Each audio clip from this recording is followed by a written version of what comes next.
From a simple no gameplay teaser during E3 2017 to two of the most polarizing Pokemon games ever with lots of issues under their belt, Pokémon Sword and Shield were a wild ride. And while the versions did lots of things right, they also left a lot to be desired, resulting in a fun but very frustrating experience for me. In this video I hope to explain what exactly I feel was wasted potential while still taking the time to acknowledge everything that worked. Now with that premise in mind, I'll go ahead and say that no, Sword and Shield weren't very good games in my opinion. They were fun, but for me personally, a game needs to be more than just fun to be good. I especially value the story of an RPG, and that's something these titles massively drop the ball on. I'm obviously not the only person who thinks this way in general, given the amount of hate there is online for Gen 8 as a whole. However, despite my personal opinion, I can still look at the games objectively and acknowledge that yes, they managed to do a lot of things well, a fact which I will also show in this video. That being said, as a massive fan of the series that's been around since Gen 1, it's really hard to see Gamefreak fail with so many basic things such as story and performance when they absolutely nailed these very elements in the past, especially given the incredible potential Galar as a region has. This is a bit of why this video exists. The issues that are there need to be discussed so that we as fans can hope for better in the future. At the same time, the good aspects also need to be discussed because contrary to what most people think, Gen 8 did bring lots of good things to the table, and it wasn't all bad.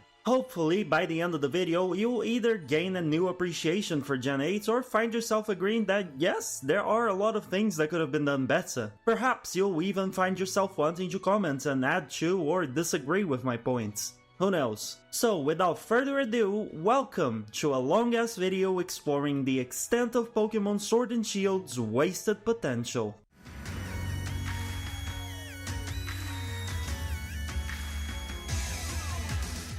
Before we get into exactly why the games are a goddamn shipping container full of wasted potential, we need to first go over the events of what happens in Pokémon Sword and Shield. The games were released in 2019 after all, so it's been over 4 years. Given how much of a disappointing release it was for a lot of folks, I can only assume some of you forgot about the experience. I know I did. That's why I'm dedicating this section to a thorough recap of both the main game and the DLC storylines and features beat by beat, though admittedly with a focus on story. But if you didn't forget anything, I begrudgingly concede that you can skip this recap section using the chapters in the video. I will give my own opinion on some things as I go over them, but the main analysis of the games will be after the recap. One last thing, you can access both DLCs throughout the base game storyline, but I chose to follow the release order for Sword and Shield, meaning base game first, then Isle of Armor, then Crown Tundra. Alright, let's jump into it. In the beginning cutscene, a very well-dressed man, who's definitely not evil, called Chairman Rose, is welcoming folks to a stadium and introducing the Galar region. He introduces champion Leon, who's facing gym leader Rayhan in an exhibition match. Then, the camera pans up and the Sword or Shield logo pops up. This is an interesting cutscene because it's the first hint players get that Pokemon battles are taken very seriously in the Galar region, like a sport. Then we cut to our character. Hop, a neighbor slash friend slash rival, walks in to talk to us. Leon, Hop's brother, is coming to visit with gifts. So we grab our bag and hats to leave the house. We walk past the stupid Wooloo that's trying to give itself a migraine and reach Hop's place. Turns out Leon has yet to arrive, and given that we don't trust the undefeated champion to find his way to his own home through a 30-second path that's literally a straight line, we head to the station to pick him up. There, Leon's showing off to the crowd, and after going home, he gives us our starters. After fighting Hop, we ask Leon to let us join the gym challenge, because apparently in Galar, someone important to the league has to endorse you in order for you to participate, and he says we need a Pokédex first. On the way to the lab, and by way to the lab I mean upon going in the complete opposite direction, we find that the Wooloo has broken through the gates it was ramming, and we go to a forbidden area to try to save it. In there we reach a foggy place in which a dog-like creature missing parts of its ear and full of bruises attacks us. We vaguely constantly fight with our Grookey only to be unable to land a single hit and pass out after 2 turns. We are very good at this whole trainer thing, as you can see. Leon arrives after we're out of danger and rescues us and the Wooloo. At the lab, we meet Sonia, who was apparently Leon's rival during his own gym challenge. She's Professor Magnolia's grandkid and also her assistant, or wishes she could be. She gives us our decks and tells us to go see her grandma. At Magnolia's place, Leon is convinced to endorse us, provided we show him a fantastic display of battle. We do just that and get the coveted letter. We also see 2 wishing stars fall down from the sky, which Magnolia turns into Dynamax bands for us. Can't wait to turn my Pokemon into giants that can trample a ton of people with one ill-taken step. On the way to the opening ceremony of the gym challenge in a city called Motostoke, the train stops before the destination and we're forced to walk through the wild area to get there. In case you're unfamiliar, this was mainline Pokemon's first foray into open world and it's an interesting experience for sure, as I'll show later on. Before we can explore, Sonia arrives. Turns out her grandma was upset she wasn't doing anything with her life while we set out to make our dreams come true, so Sonia rightfully decided anywhere was better than being close to Magnolia and set out on her own journey again. Her goal? Study the weird Pokemon we saw in Slumbering Well, the forbidden area from earlier, and prove her worth as a researcher so that Grandma will stop pestering her. Wherever we go, really. After trekking through the wild area, we reach Motostoke. We quickly head to the stadium to register for the opening ceremony of the gym challenge and then go rest at an inn. Turns out Sonia is there in front of a big ass statue. She then explains to us the history behind said statue and Galar as a whole. Basically, a great black storm once covered the Galar region. People called it the Darkest Day, not to be confused with Persona 3's Dark Hour. The land was assaulted by gigantic Pokemon, but eventually those were defeated by a single young hero bearing a sword and a shield. The statue was meant to depict said young hero. We wish her luck in the research and part ways to check into the inn. There, we find a bunch of hooligans at the counter stopping registration. Turns out they're this game's evil team, if we can call them that, as they're just passionate Pokemon battling fans, horns, vuvuzelas, signs and all. We quickly kick their asses and they leave. A girl called Marnie then walks up to us and apologizes on their behalf, saying they're a group of her fans that go a bit too far in supporting her. The next day we head to the opening ceremony where we once again get a cutscene. Chairman Rose is in the middle of a packed stadium talking to the crowd watching. He explains the challenge. Participants must beat 8 gyms and gather badges to prove their worth. Only the most worthy participants will have the honor of challenging the champion. We then get to see 7 of the 8 gym leaders being introduced, each with their own cutscene. It's actually really cool to see how they too are treated as celebrities. After the ceremony, Rose and Leon come to greet us. Rose takes the opportunity to show off and say his company invented the Dynamax band before leaving to go deal with Virgin Matters or something, I don't know. We also leave towards our first destination, Turffield.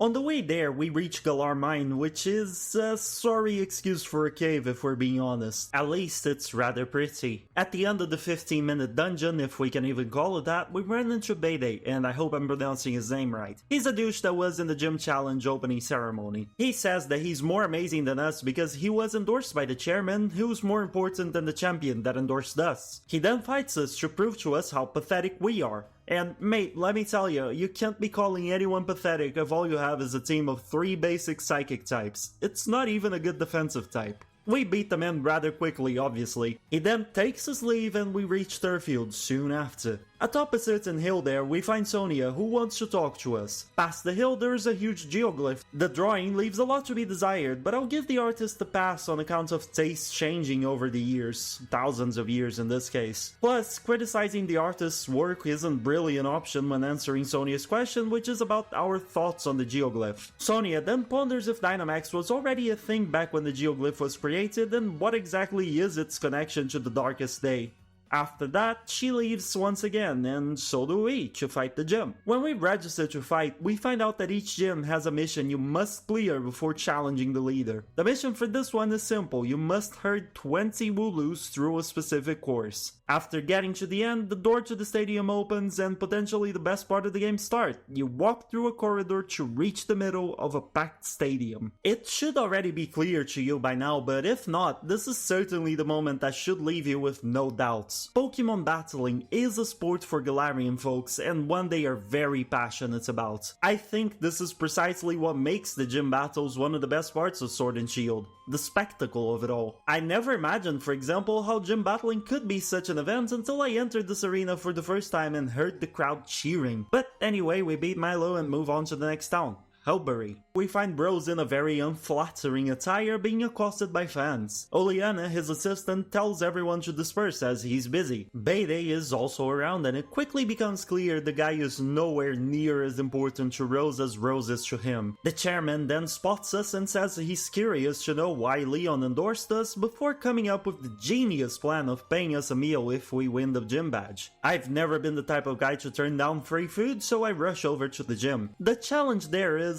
well, it's a traditional puzzle. It's boring and there's no novelty to it. You just have to progress through a maze of swords by turning what evolves on and off. The only thing left to add is that it's an insultingly easy puzzle. Times like these are when I'm reminded that I and other adults are not the target audience for Pokemon games. Upon clearing the puzzle, we're granted entry to the stadium. There, Nessa says she's impressed as she doesn't doubt her mission's difficulty. Given that it was not hard at all, Nessa is confirmed to have a peanut-sized brain. There's your trivia for the day. We beat her up and we leave the gym. Outside we find Oleana, who says that the chairman's waiting for us at the seafood restaurant. She also claims he's the kind of person who gets downhearted if he doesn't take care of what he needs to right away, so she asks us to hurry. And like, lady, you're giving us free food, we were already going to hurry anyway. Turns out Sonia was also invited to lunch. Rose asks her how Magnolia is doing. We also learned that Magnolia has given Sonia a power spot detector, a device that allows her to figure out where Pokemon can Dynamax, as they can only do so in power spots that have specific concentrations of Galar particles. He then says that Sonia should investigate the Hammerlock Vault if she's looking into Legends before leaving. Outside the restaurant, Hop tells us that the next gym leader is training in Galar Mine number 2, which is a very original name if you ask me. We head there to get him to go back to the gym because, you know, we need to progress. Inside the mine, we find Bayday again, who wants to battle. He even says it's utterly inconceivable that he'll lose.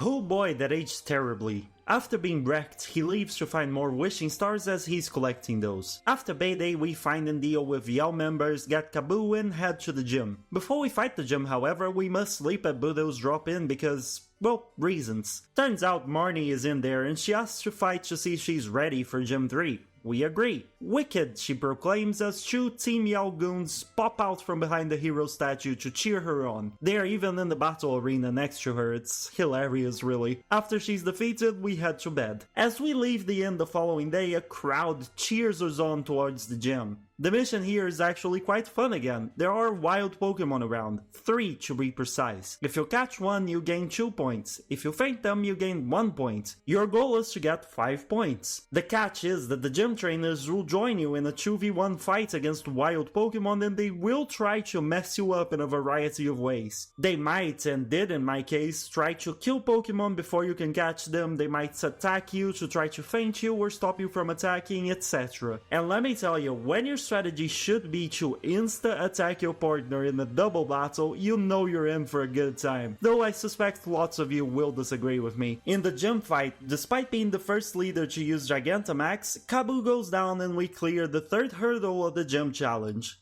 Next stop, Hammerlock via the wild area. As soon as we step there, Bayday shows up and picks a fight with Hop this time, claiming the champion was off his rocker to endorse us both. This sort of trash talk riles Hop up, who runs after Bayday so they can fight. This would soon prove to be a terrible decision though, as Bayday destroys Hop in the fights and thinks the latter will even withdraw from the gym challenge as there's no way he'll face the champion with dignity now. And I mean, I get it, losing to Bayday is just shameful. I also want to point out that you need all 3 gym badges to enter Hammerlock, and I can't help but wonder how the fuck the upper half of Galar operates. Are all the folks who live there gym challengers? How do tourists get in? The mysteries. As soon as we enter Hammerlock, we see Bayday talking to Oleana and Bros. Turns out he's gathering wishing stars to help solve a problem that's been bothering Bros and that concerns the entirety of the Galar region. They also claim to need a powerful trainer like Leon. Rose then spots us and explains that wishing stars hold way more energy than just the amount needed to turn Pokemon into giants. He then invites us to the stadium to teach us how the Galar region's energy is made. Inside, Rose explains the stadium in Hammerlock doubles as Galar's energy plant and uses a cool infographic to explain how the energy creating process works. He needs the wishing stars to harness their energy and create more electricity and power. This is all he can explain before Leon and him both leave though. After that, we decide to check out the vault with Sonia. In there's just 4 tapestries on the walls. Kind of a crummy vault if you ask me. The story told in the tapestry seems to be in order. The first depicts 2 youths watching wishing stars. The second depicts the duo bewildered amid speared men with darkened skies above. The third shows them looking on at the sword and the shield that stopped the disaster. The last has the duo being crowned hand in hand. Sonia concludes that this is the story of the creation of the Galar Kingdom. However, things are a bit weird. The story she told us earlier at the end only had 1 hero, and the statue there also depicted 1 hero wielding both the sword and the shield. So which is it? 1 hero or 2? And what even caused the darkest day?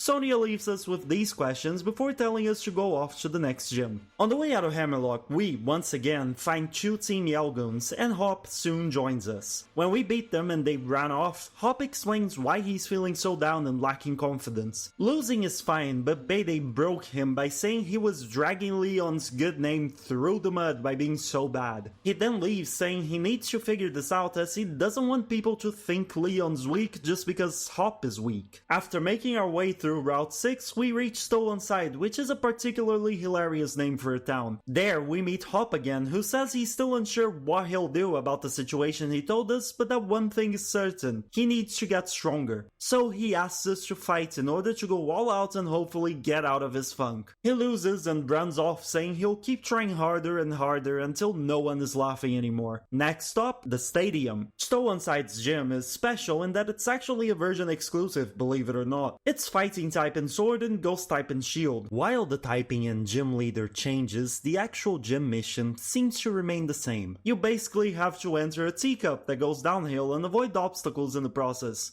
It's annoying, but worry not as the challenge lasts 10 minutes tops. The only thing I can really point out about Bea's battle is that her haircut matches Hitmontop's head, which is absolutely hilarious. That aside, nothing else to note. Outside of the gym, Sonia finds us and invites us to check out the city ruins with her. On the way there, however, we hear a crash. This can't be good. Upon rushing to the ruins, we find Bede destroying them with a Copperajah that he borrowed from Rose. Apparently, there's wishing stars inside the mural. Honestly, given how ugly the mural is, I say let him take it down, but alas, we gotta be good kids and stop him. Oleana and Rose arrive shortly afterwards, and it becomes clear they had no idea why Bede borrowed the elephant. Kinda irresponsible to land a kid a huge powerful Pokemon without knowing why, isn't it? Bede defends his actions, saying that an ancient ruin shouldn't be protected when the next 1,000 years are at stake. A very alarming claim that we know nothing about. Rose glosses over that last bit and says he's truly disappointed as no matter the reasoning, destroying cultural heritage shows a clear lack of love for the Galar region. Rose then orders Bede to return to Hammerlock, effectively disqualifying him from the gym challenge. Rose and Oleana take the wishing stars and Bede away before leaving themselves. The last thing to note in this bit of the cutscene is that we even get a glimpse of Bede's story. Turns out he has no family and was found by Rose, who took care of him and even enrolled him in a trainer school. That's why he's so devoted to the chairman, though that's no excuse for being a dick. Then, just as Sonia says she's glad the mural survived the Copperajah onslaught, it breaks down, revealing statues inside. Hey Sonia, can you please say that you're glad I'm poor next? We then get an actual cutscene that is way more hilarious than the developers probably intended, in which Sonia has an epiphany. Basically, the Sword and Shield were actually Pokemon and there were indeed 2 people in the tale, which again begs the question as to why there's only 1 hero statue in the inn. And going further, why were these statues covered up with a ridiculously ugly mural? To me, the answer is clear. Someone is hiding the true history of Galar, but why?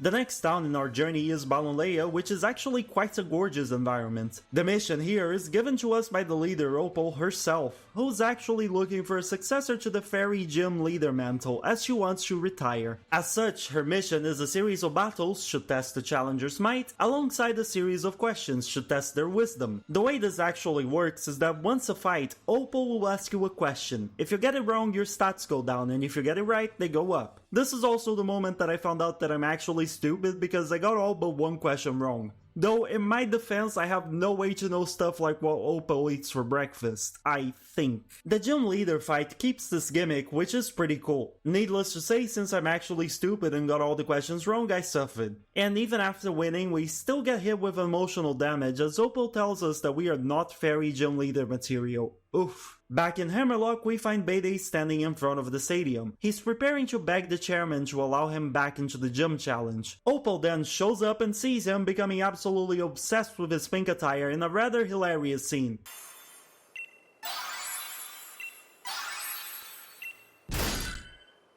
She then takes him away to Balonleia to test him. Spoiler alert, he becomes the Fairy Gym leader. Before we can leave the city, we find Sonia again. As we're talking, an explosion shakes the world. Apparently, it came from Hammerlock Stadium and was followed by the appearance of a power spot outside the gym fight space, which is bad because Pokemon might start growing and destroying the city. Leon arrives and the duo decides to go see what happened. And you heard me right, the duo, not trio.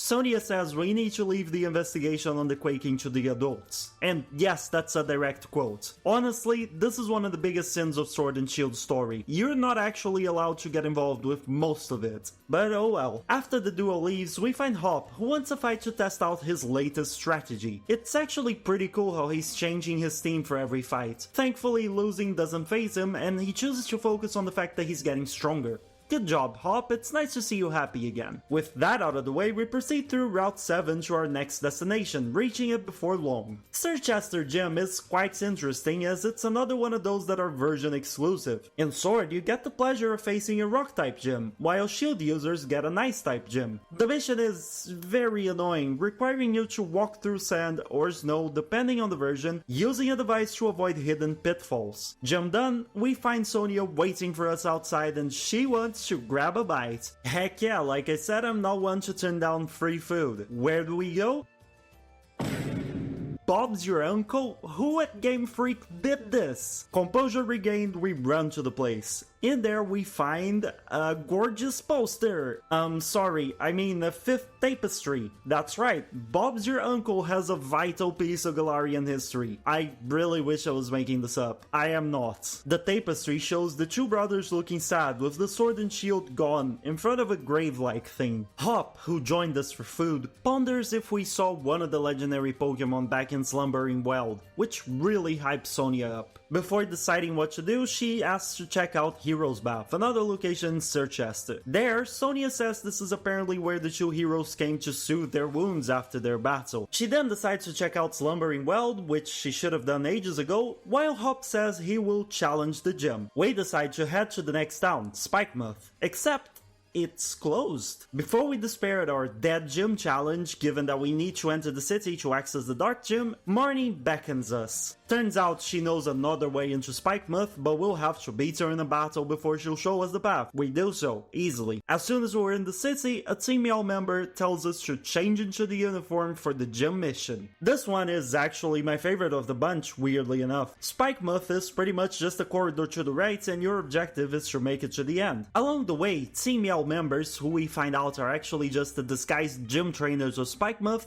try to stop us. Theoretically, there's nothing really special about this, since at its core, this challenge is just a series of 4 to 5 fights, but I'm actually enamored with the presentation. The vibes in Spikemuth are immaculate, and I can't help but smile seeing the Team Meow goofs backflipping their way to me, or jumping off a window, or even using Mr. Mimes to block my path with invisible barriers. However, all good things must come to an end, and soon we reach the leader, Piers, at least that's how I hope it's pronounced. Piers approaches us, saying that the stadium stadium is rather simple as you can't even Dynamax, but he hopes we enjoy the battle anyway. Turns out the singer is actually the most chatty gym leader as he introduces each of his Pokemon in the fight. His team soon goes down and we get the badge. Marnie then approaches us and we find out not only that she's Pierce's sister, but also that he wants her to take over the Dark Gym one day. A request she instantly refuses, at least for now. Our satisfaction from winning soon fades though as an earthquake shakes the city on our way out. A guy runs in through the newly opened shutters and tells us to hurry on over to Route 9 as something is going down. There we find Leon, who says that we need to keep our eyes on our prize, the gym challenge,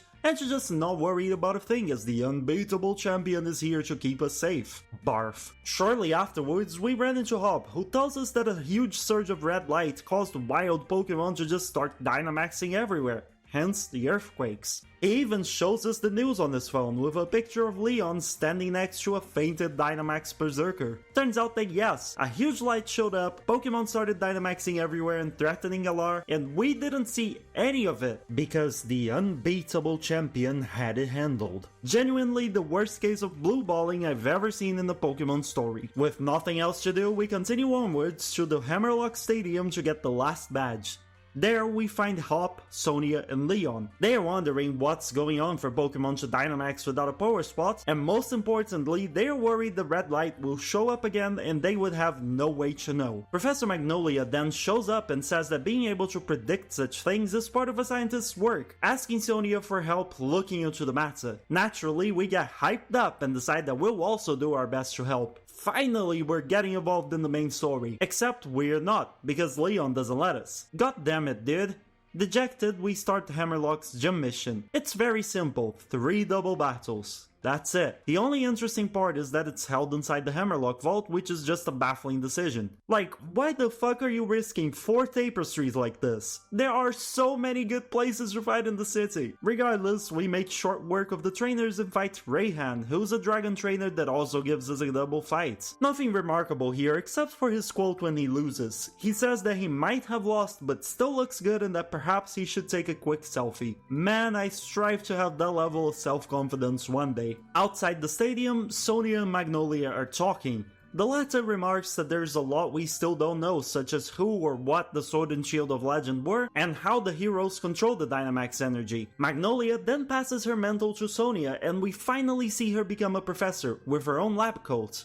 Her mission? To uncover the truth of the legends, and fast, as another darkest day seems to be approaching. Our mission? Get to Winden and fight in the final tournament now that the gym challenge is complete. So we board the train there with Hop, who also got all the badges. The boy is thankfully hyped up, saying the whole world will be watching the matches there and we will give them the best one yet. The way the tournament works is a day in the semifinals against gym challengers, and whoever wins that gets to go to the finals on the next day against gym leaders. Both are knockout style tournaments. Whoever wins the finals gets to face Leon. Our first match is against Marnie, who we easily beat. The next and final of the day is against Hop, our one eternal rival. Unfortunately for him, he also goes down rather easily. Down at the stadium entrance, Leon says he was happy with our performance and invites us to have dinner with him. Yet again, I am not one to turn down free food, so I go for it. However, as we wait for the guy in the hotel, he simply doesn't show up, which worries Hop as Leon always keeps his promises. Pierce then arrives as Hop is panicking and says he saw Leon going to Rose Tower. We ask him to bring us there to see if Leon's alright, and Pierce agrees, saying that he'll bring Team Yao too so we can create a proper ruckus. Just my kind of party. Though if I'm being honest, for all we know Leon's being held up for no nefarious purposes or because of an emergency, so I have no idea why we're going nuclear. As we're about to set out, Oleana arrives and explains that Rose and Leon are in a meeting and that she won't let anyone interfere. In a completely baffling move, she then tells us that she gave a select few League staff members the key to the monorail that grants access to Rose Tower. If she really wanted us to not interfere, why even tell us about the key? Since Oleana gave us the answer and a possible path to the tower, we work on securing it by trying to find the League staff that has the card. Thanks to Team Yao, Marnie, Hop, and Pierce's help, we easily get the card and head up to Rose Tower, which we storm alongside Hop.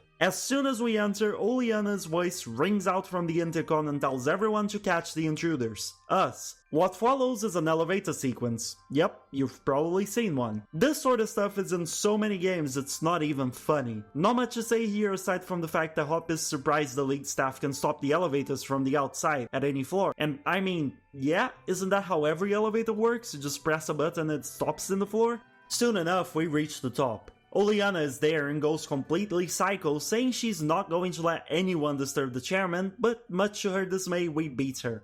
She then claims all wishing stars have been collected and there's nothing more we can do, so she lets us go. We reach Rose and Leon, who are talking in a cutscene. They seem to be having a disagreement over an issue.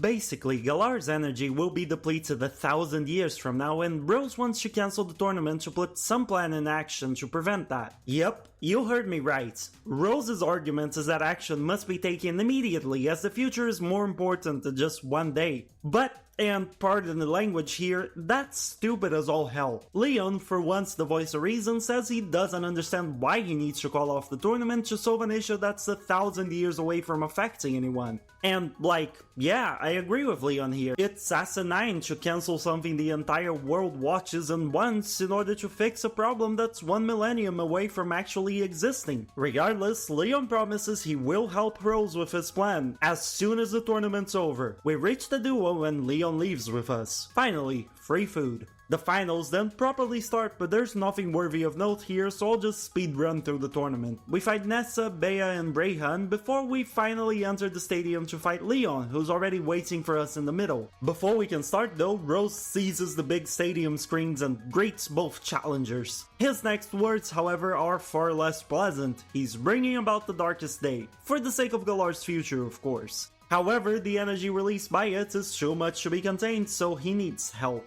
As soon as he says that, red beams of light start shooting out from stadiums all over Galar, including ours, so, you know, from every power spot. Rose continues saying Leon forced his hand by refusing to listen. Again, there was no harm in waiting one day, you impatient ass. Regardless, Rose succeeds, match cancelled, and Leon rushes to see what happened and to fix the mess. Hop ponders how we can help, and we decide to go to Slumbering Well to find the Pokemon we suspect to be the legendary Sword and Shield from back then. This time, there's no adult around to tell us they'll handle stuff off camera, thankfully. So, back to the beginning of the journey we go. Once we work our way through the forest, the fog thickens and two dogs show their faces in front of us for a second before vanishing. Sonia then arrives and tells us all that she finally found out the truth. The Sword and Shield Pokemon are called Zacian and Zamazenta, respectively. Unfortunately though, at the end of the path we don't find them. Instead, we find a rusty sword and a dilapidated shield. We take them regardless, and realizing we're out of time, we rush to Hammerlock Stadium where Rose and Leon likely are. Inside the stadium, we take the elevator down to the power plant. There, we find Rose in front of a huge cracked orb? Egg? I have no idea. Regardless, Rose drops a lore bomb on us. He already brought about the darkest day, also known as Eternatus, the ultimate Pokemon. He says his purpose is to provide Galar with limitless energy, and the way to do so is to give wishing stars to Eternatus, as that's the Pokemon that produces Galar particles. The red light and random Dynamaxing events that terrorize Galar, that's Rose's doing, as he was experimenting to awaken Eternatus. He then fights us to keep us from interfering. We quickly beat him though, resulting in a grin and claps. Rose compliments us and apologizes for interrupting the tournament. However, it's a non-apology as he immediately tries to explain his actions. Basically, the issue 1,000 years away just couldn't wait, so Rose awakened Eternatus but couldn't control the Pokemon, causing Leon to drop everything to come contain the darkest day. He then tells us he will let us head up to see Leon as he probably caught Eternatus by now. And indeed, as soon as we get there, we see the current champion throwing a Pokeball at the red dragon, except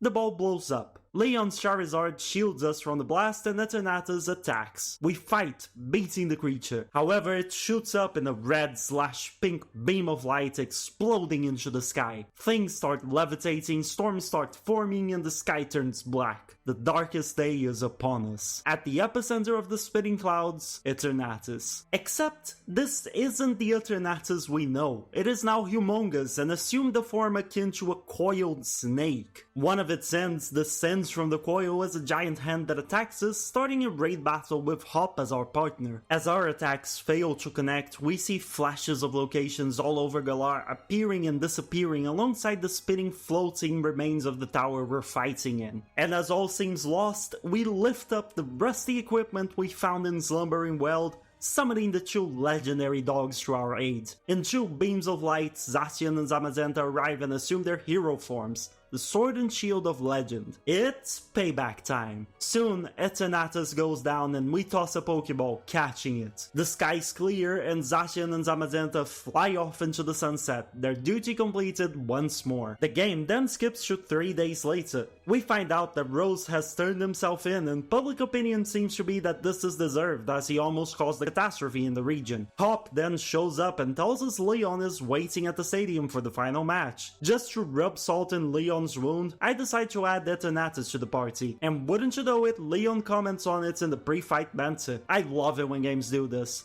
He then casts his cape aside and the fight starts, but ends in less than 10 minutes. Sorry mate, you're no longer the unbeatable champion. Leon thanks us for the greatest battle he's ever had as the crowd goes wild. He congratulates us and says it's time the adults start working on improving the here and now for the sake of all that's to come. The credits roll and we reach the end.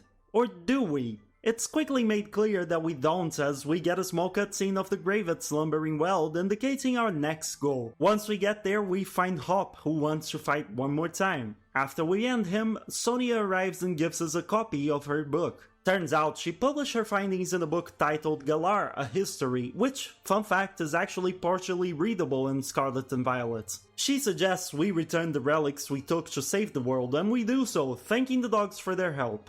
As we're about to take our leave though, two ridiculously looking fellas show up. Swordward and Shieldbert. If their idiotic haircuts aren't enough to make us hate them, the words that come out of their mouths certainly gets us there. They claim to be the new kings of Galar, descendants of the original heroes. The most outrageous thing is that they confess to reading Sonia's book and leaving 1-star reviews online. Honestly, fuck them for ruining Sonia's reputation on Goodreads. For that alone, we take Swordward one-on-one, while Hop takes Shieldbert. We make short work of our moron, but Hop loses to his. Apparently, he was distracted, and after he takes off in pursuit of the duo that ran with the shield, Sonia ponders if he's okay. With no time to waste, we head to Sonia's lab. See, apparently the weird duo has a power spot with them somehow, so her power spot tracker should be able to tell us their location. And true to her theory, yes, it does show where they are. Turffield. When we get there, there's actually a random Pokemon Dynamaxing and rampaging at the gym. This is still an issue though, so we team up with Hop, Milo, and Piers, who was in an exhibition match against Milo, and fight the gigantic Tsarina. That's when Swordward and Shieldbert reveal themselves, taking responsibility for what just happened and saying they will continue causing more Pokemon to Dynamax against their will, with the goal of exposing Zacian and Zamazenta's true natures. They then ran away.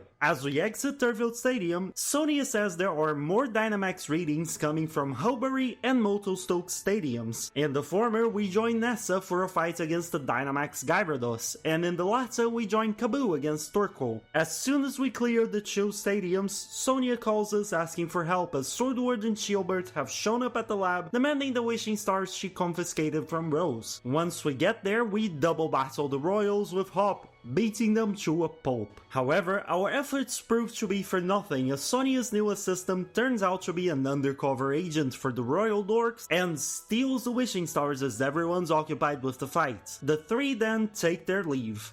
As we go after the royal duo, Sonia sees that 4 more stadiums are under attack: Hammerlock, Stowonside, Balonleia, and Circhester. This time, the wishing stars have made it so the duo could Dynamax multiple Pokemon, and as such, the stadiums are being attacked by 3 or 4 giants at a time. Thus, our little team has to split and we face our challenges solo. In Hammerlock, it's a Haxorus. In Stowonside, it's Conkeldurr. In Circhester, it's Gigalith. In Balonleia, it's Bayday? Turns out he single-handedly beat the attacking Pokemon there and wants to use the time he bought to fight us. I mean, sure, why not? As soon as we're done with the stadiums, we get a call from Sonia who says Swordward and Shieldbert went to the power plant. Time for the final confrontation, which is in the same place as the main game's final confrontation. Talk about laziness. There, we finally get the brothers brothers' reason laid bare for us. They want to bombard Zacian and Zamazenta with Galar particles to make them lose control and rampage on the cities. The Dynamax Pokemon in stadiums was their experiment on forced Dynamaxing. In their eyes, this act will show the Galarian people that, unlike Sonia's book claims,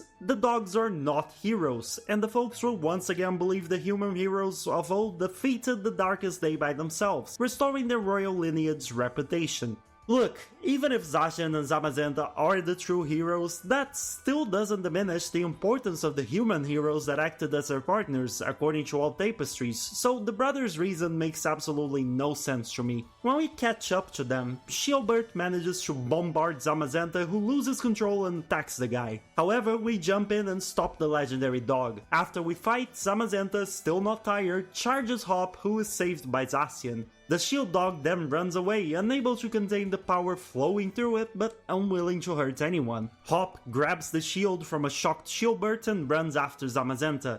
The Sword Dog clearly wants to hurt both Shieldbert and Swordward, but we step in the way of that, and Zacian agrees to fight us. Long story short, we catch it. After having their lives threatened by Zacian and Zamazenta, Swordward and Shieldbert see the errors of their way and ask to be taken to a location where they can atone for their sins. So, jail. Then, as they all take their leave, we get a call from Hop, who says he's with Zamazenta in the heart of Slumbering Well. Thus, we run there. Turns out, however, he really didn't need our help, given that we arrived just in time to see Hop finally calming and catching Zamazenta. He then asks us for one last fight. The outcome is no different really, and we beat him. This time, however, he's happy with the result and tells us that, while running around with us and peers, he realized that he really enjoyed helping people. As such, Hop has a new goal for his life, to become a Pokemon professor. Sonia, of course, jumps at the chance and recruits him to become her assistant since the previous one stabbed her in the back and all. Finally, Piers and Leon arrive, Shieldbert and Swordward in tow. The duo relinquish their royal status to us and apologize for everything they did in their dumb quest. The end. For realsies. Or so was the case for months until we get the first DLC, Isle of Armor. Bear with me just a bit longer. Isle of Armor is a DLC that takes place entirely within a wild area type zone, meaning open world with free camera control and lots of lag. The island itself is rather nice and brought back around 100 Pokemon from past gens, alongside a handful of newcomers in the form of Kubfu, both Urshifu forms, and Galarian forms of Slowpoke and Slowbro. The DLC also added lots of cool and necessary things like a way to turn Dynamaxing into Gigantamaxing on compatible Pokemons, great new moves, and a way to reset EVs to just nice additions like new clothing and bike models. But for now, we're here for the story, aren't we? Once you arrive at the island, a girl named Clara, who, by the way, is a Pokemon Sword exclusive as the rival in Shield is Avery, is waiting for us. Turns out she has mistaken us for the new dojo member and insists on guiding us there, but not before battle. Upon losing, however, she decides we will steal her spotlight if we go and just tells us to avoid the building. Naturally, we go straight there, much to her dismay, and get accepted into the dojo. Master Mustard, the owner, gives all his students a competition of sorts. Whoever completes the 3 trials wins the dojo's armor. The first trial is as such. Mustard has trained incredibly speedy Slowpokes, which has got to have been one of the hardest things ever, and it's up to us to catch these galloping menaces. If you're wondering why I call them menaces, well, as soon as they are released from their balls, their first action is to use their extreme agility to steal Clara's new uniform. Thus, our task is to track down all 3 Slowpokes, defeat them, and retrieve the uniform. This proves to be easy, or so I'd like to say, but apparently only we have an easy time with the task, for as soon as we catch all 3 and return to the dojo, we find out that we are the only ones who cleared the trial. As such, Mustard passes everyone who managed to catch up to any of the 3 Slowpokes. Trial 2 is just as simple. Gather 3 max mushrooms. That's it. We're told they grow in dark and humid places, so I exit the dojo with a game plan to check all the caves in the island. However, it would turn out that searching wouldn't be necessary at all. Mustard remembers that we are newcomers, and as such, he guides us to where he thinks mushrooms can be found. That's not very fair to competition now, is it? But alas, can't have players thinking for themselves. No, gotta give us an answer so we don't burn our brain cells in such a hard task. So instead of searching, we we walk to where Mustard mentions, fight Clara for the 3 mushrooms and head back upon beating her. Quite anticlimactic if you ask me. After losing to us, Clara manages to find more mushrooms and as such also passes the trial. Turns out, however, that only the 2 of us finished the task. With only 2 participants left, the final trial is given out. A full Pokemon battle. The winner gets the armor. We get to the stadium and despite Clara cheating and planting toxic spikes prior to the match, causing our Pokemon to instantly get poisoned, we still win. Soon after clearing the trial, we get the armor, which is a Pokemon, Kubfu. Our goal is now to raise it well as it's quite timid and insecure. In order to accomplish this task, Mustard tells us to bring the Pokemon to some particularly gorgeous spots in the Isle of Armor as maybe that will increase our bond. The plan works and after visiting all the cool spots marked on our map by Mustard, we become besties with Kubfu. Seeing this, Mustard says we are finally ready to choose one of the 2 towers in the island, which are the Towers of Water and the Tower of Darkness, and climb it. If we reach the top, our Kubfu will gain untold power and even a new typing. There are 2 catches though. The first is that we can only choose 1 tower to climb, with the other being closed off to us forever. And the second is that we must empty our party, save for Kubfu, to enter our chosen tower. It's actually a refreshing challenge if you ask me. The towers themselves aren't all that tough. You just progress through 5 floors, facing a dojo student in each one. The fights get progressively harder, culminating in a Kubfu mirror match against Master Mustard. Win and you get the right to evolve your little martial artist into a big and very confident creature, Urshifu.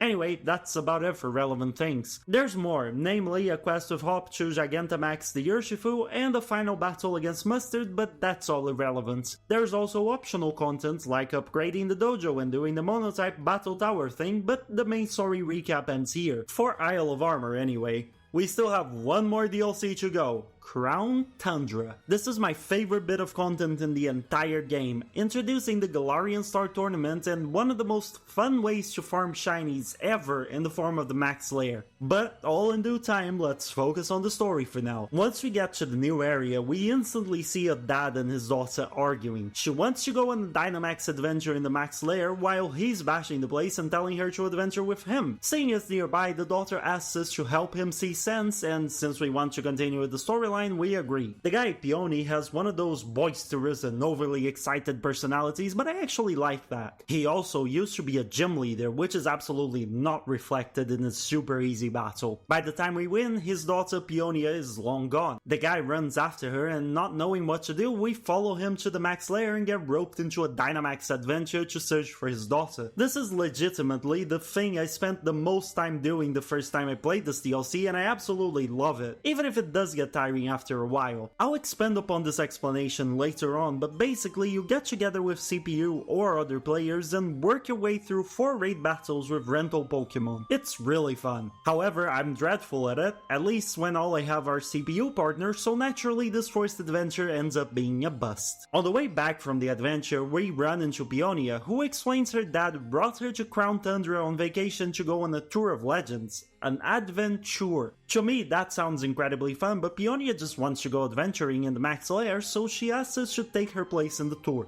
Man, do I feel sorry for Peony, he just wants to spend time with his daughter. But oh well, we're not the type to pass on the opportunities to get legendary, so off we go to tell Peony that we'll be their kid for a while. He takes it surprisingly well actually, finally agreeing to let her do what she wants if it means she'll enjoy her vacation. As such, we take off to a nearby town, Freezington, to discuss the details of the operation with Peony. Freezington is a quaint little town, emphasis on little. It's so little, in fact, that there's only 4 houses, and the mayor even assumes that we're there to learn about someone called the King of Bountiful Harvests, because that's literally the only reason people know the town exists, and even then, not many are the people that do. He then proceeds to bash our hopes by saying the king is a myth, but hey, at least we get a free sweatshirt out of the ordeal. He does point us to a nearby statue that's supposed to depict what the king looks like, but we feel as though there's something missing from it. I wonder what it is. Oh well, we compartmentalize that for now and head to the inn to meet Peony. There, he explains our exploration team's goal: explore the many legends that are told in the Crown Tundra. Namely, the King of Bountiful Harvests, a tree in which legendary birds roost,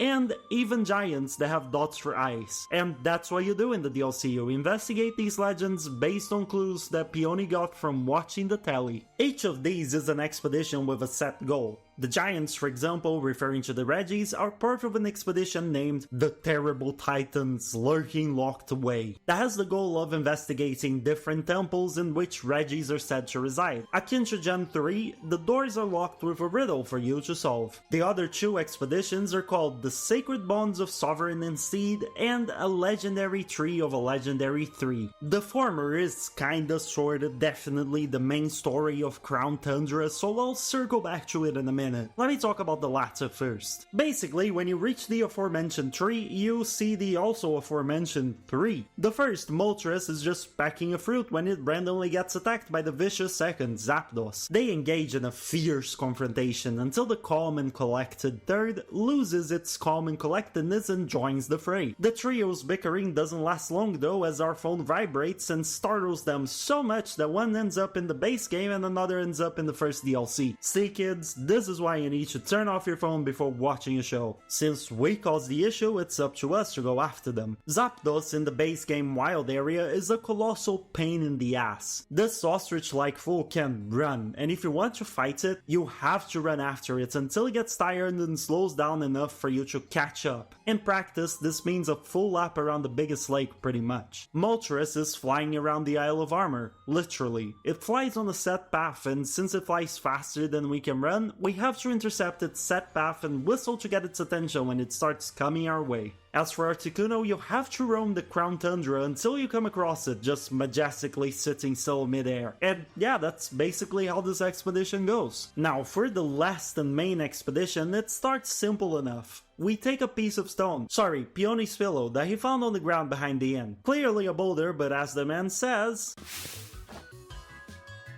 Turns out that this was what was missing from the King of Bountiful Harvest statue, basically half its damn head. As soon as we replace it, we see the actual Pokemon pop up behind its inanimate fake and follow it to a secluded location. There it fights us, wanting to test our strength. After that, it tries to talk to us but fails to do so because we're too dumb to understand Pokespeak. Thus, it resorts to its last viable option, forcefully take control of Peony's body in order to talk through him. I mean, Peony did say Calyrex has a massive noggin, so the possession was warranted really. The creature then introduces itself as Calyrex and explains he used to be king in the land. Humans revered him as he brought bountiful harvests to the region every year. However, throughout the years, people started to forget about him, and with that, he lost his powers as he came from people's faith. Now, even his steed left. We decide to help him out with the whole missing power thing, naturally. First step, his steed. The mayor lets us read a book that tells the tale of the King of Bountiful Harvests. There, we find a bit more about the horse, mainly that there were likely two. One, Ice-type, loves ice root carrots, and the other, Ghost-type, loves shade root carrots. Armed with this information, we return to the legendary Pokemon who asks us to secure carrot seeds. Once we do so, Calyrex informs us that he found two places where we can use to grow the seeds, in a snowfield and by a cemetery. This is what determines which horse you get. If you plant them near the cemetery, you get Spectrier, which is a ghost type, and if you plant it in the snow, you get the ice type Glastrier. Now, the ice horse is actually way cooler and the superior choice in every way, shape or form except the ones that matter,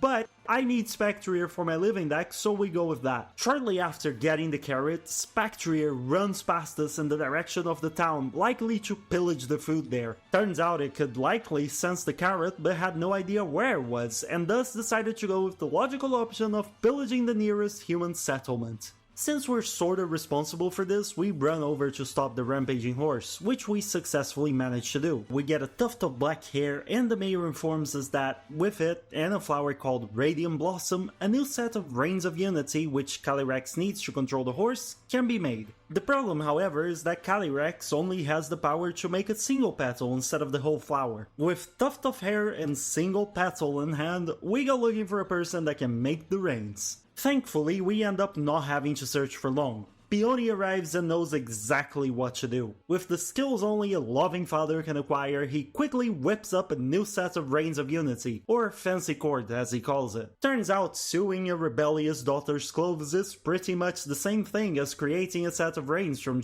mythical materials. Crazy how things just work out sometimes, huh? As we exit the mayor's house, Calyrex rushes to meet us, delighted we got the reins. He then says he found the horse, who seems to be residing at the legendary Pokemon Zold abode, Crown Shrine. There we lure Spectrier with the carrot. As soon as it approaches, Calyrex mounts his steeds, taking it under control once and for all. The legendary Pokemon powers now fully restored thanks us, saying that he was lost in the depths of his own loneliness and that's likely why he lost his powers to begin with. We are then granted a final battle and catch the Pokemon, who says he's looking forward to whatever adventures we might have together. Oh boy, you're in for a shock when you find out that you're gonna be stuck in a box forever. And that's it. Once we complete all expeditions, we can report to Peony for a nice little epilogue. After the end screen, we find a clue for a 4th expedition called They Came from the Ultra Beyond. Turns out Ultra Beasts have invaded the Max Lair and it's up to us to catch them. I would continue talking about this adventure, but honestly there's nothing much to the expedition. We just replay Dynamax adventures over and over until we catch Necrozma, which is when Peony marks the expedition complete. The interesting bit is after we get the post-game expedition. Leon calls us, telling us to go to Wyndon Stadium. There, all gym leaders plus Hop and Clara are waiting in the battle area. Turns out Clara did become a gym leader, albeit in the minor division. First time hearing about minor and major division gyms, but oh well. Leon, who is now acting as league chairman in Rose's place, starts talking to us and the packed stadium. Basically, he was inspired by our rivalry with Hop to create a multi-battle style tournament called the Galarian Star Tournament, in which the strongest trainers can pair up with each other and fight together against other duos. And the best part? It starts now. The tournament is basically what Leon said. We pick a partner and we fight through a bracket style tournament. There are 3 fights in total. In our case, the teams we fight are first Nessa and Milo, then Bea and Gordy, and then finally Rayhan and Pierce for the finals. Upon winning, Leon announces the tournament will be held often and that we can try it out with various partners, a decision widely approved by the public as there are hearty cheers in response to his announcement. And that's it, for real this time. Credits play and we're done. Well, we're done with the recap anyway. Despite being extremely long, it was just a pregame to the actual video. If you've played the games or were paying attention to the recap, you probably already noticed many issues that bogged the games down. But what if I told you that Sword and Shield actually have interesting lore and a passable story? Would you believe me? If all you've done was play the game from start to end or listen to my recap, then chances are you wouldn't, and I honestly can't blame you. I myself only found out about the potential hiding in their final product because of the copious amount of hours I spent into researching the titles. The manga, for example, fixed a lot of the issues I have with the story, and there's vital lore hidden within the game's Pokédex and league card entries. I wish I was kidding. I'm not. I will try to show you a lot of what we're missing because there's really no better way to show how much wasted potential there is than showing what could have been. But for now, let's focus on the first part, the wasted potential.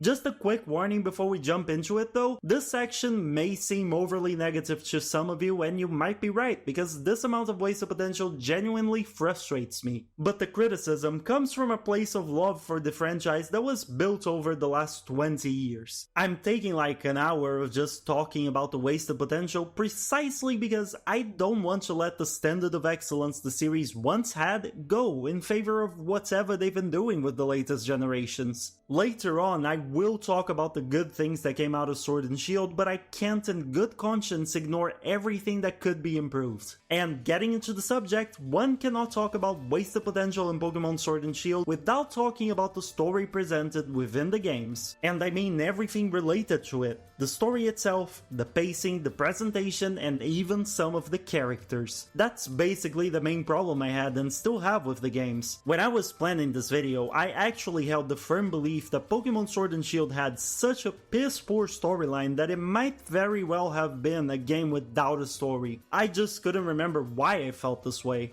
And after playing through the game again, yeah, I see why. It's not as bad as my mind made it out to be, but it's still frankly terrible, and coming from the world's biggest media franchise that actually created good stories back in Gen 5, what we got in Sword and Shield is simply inexcusable. I could spend hours talking about all the ways in which they dropped the ball here, but since I actually want this video to be released, I'll stick to the worst offenses. The first one is Leon. Well, kinda. He is the main symptom of a problem that plagued this game, a lack of participation in the main story. Picture this, you're in your living room having quite a dull dinner with your family when suddenly a cake pops into existence right in the middle of the dining table. The cake looks incredibly good. For me, it would be a carrot cake with chocolate, but replace that with whatever cake you like the most. It's tempting you and everyone else should drop your dumb, dull, stale veggies and just jump straight into the dessert. The scent emanating from it is almost too good to resist. You can see everyone's mouths watering looking at the cake and you just know this is an emergency. You have to secure a slice as soon as possible so as not to risk others eating the whole cake.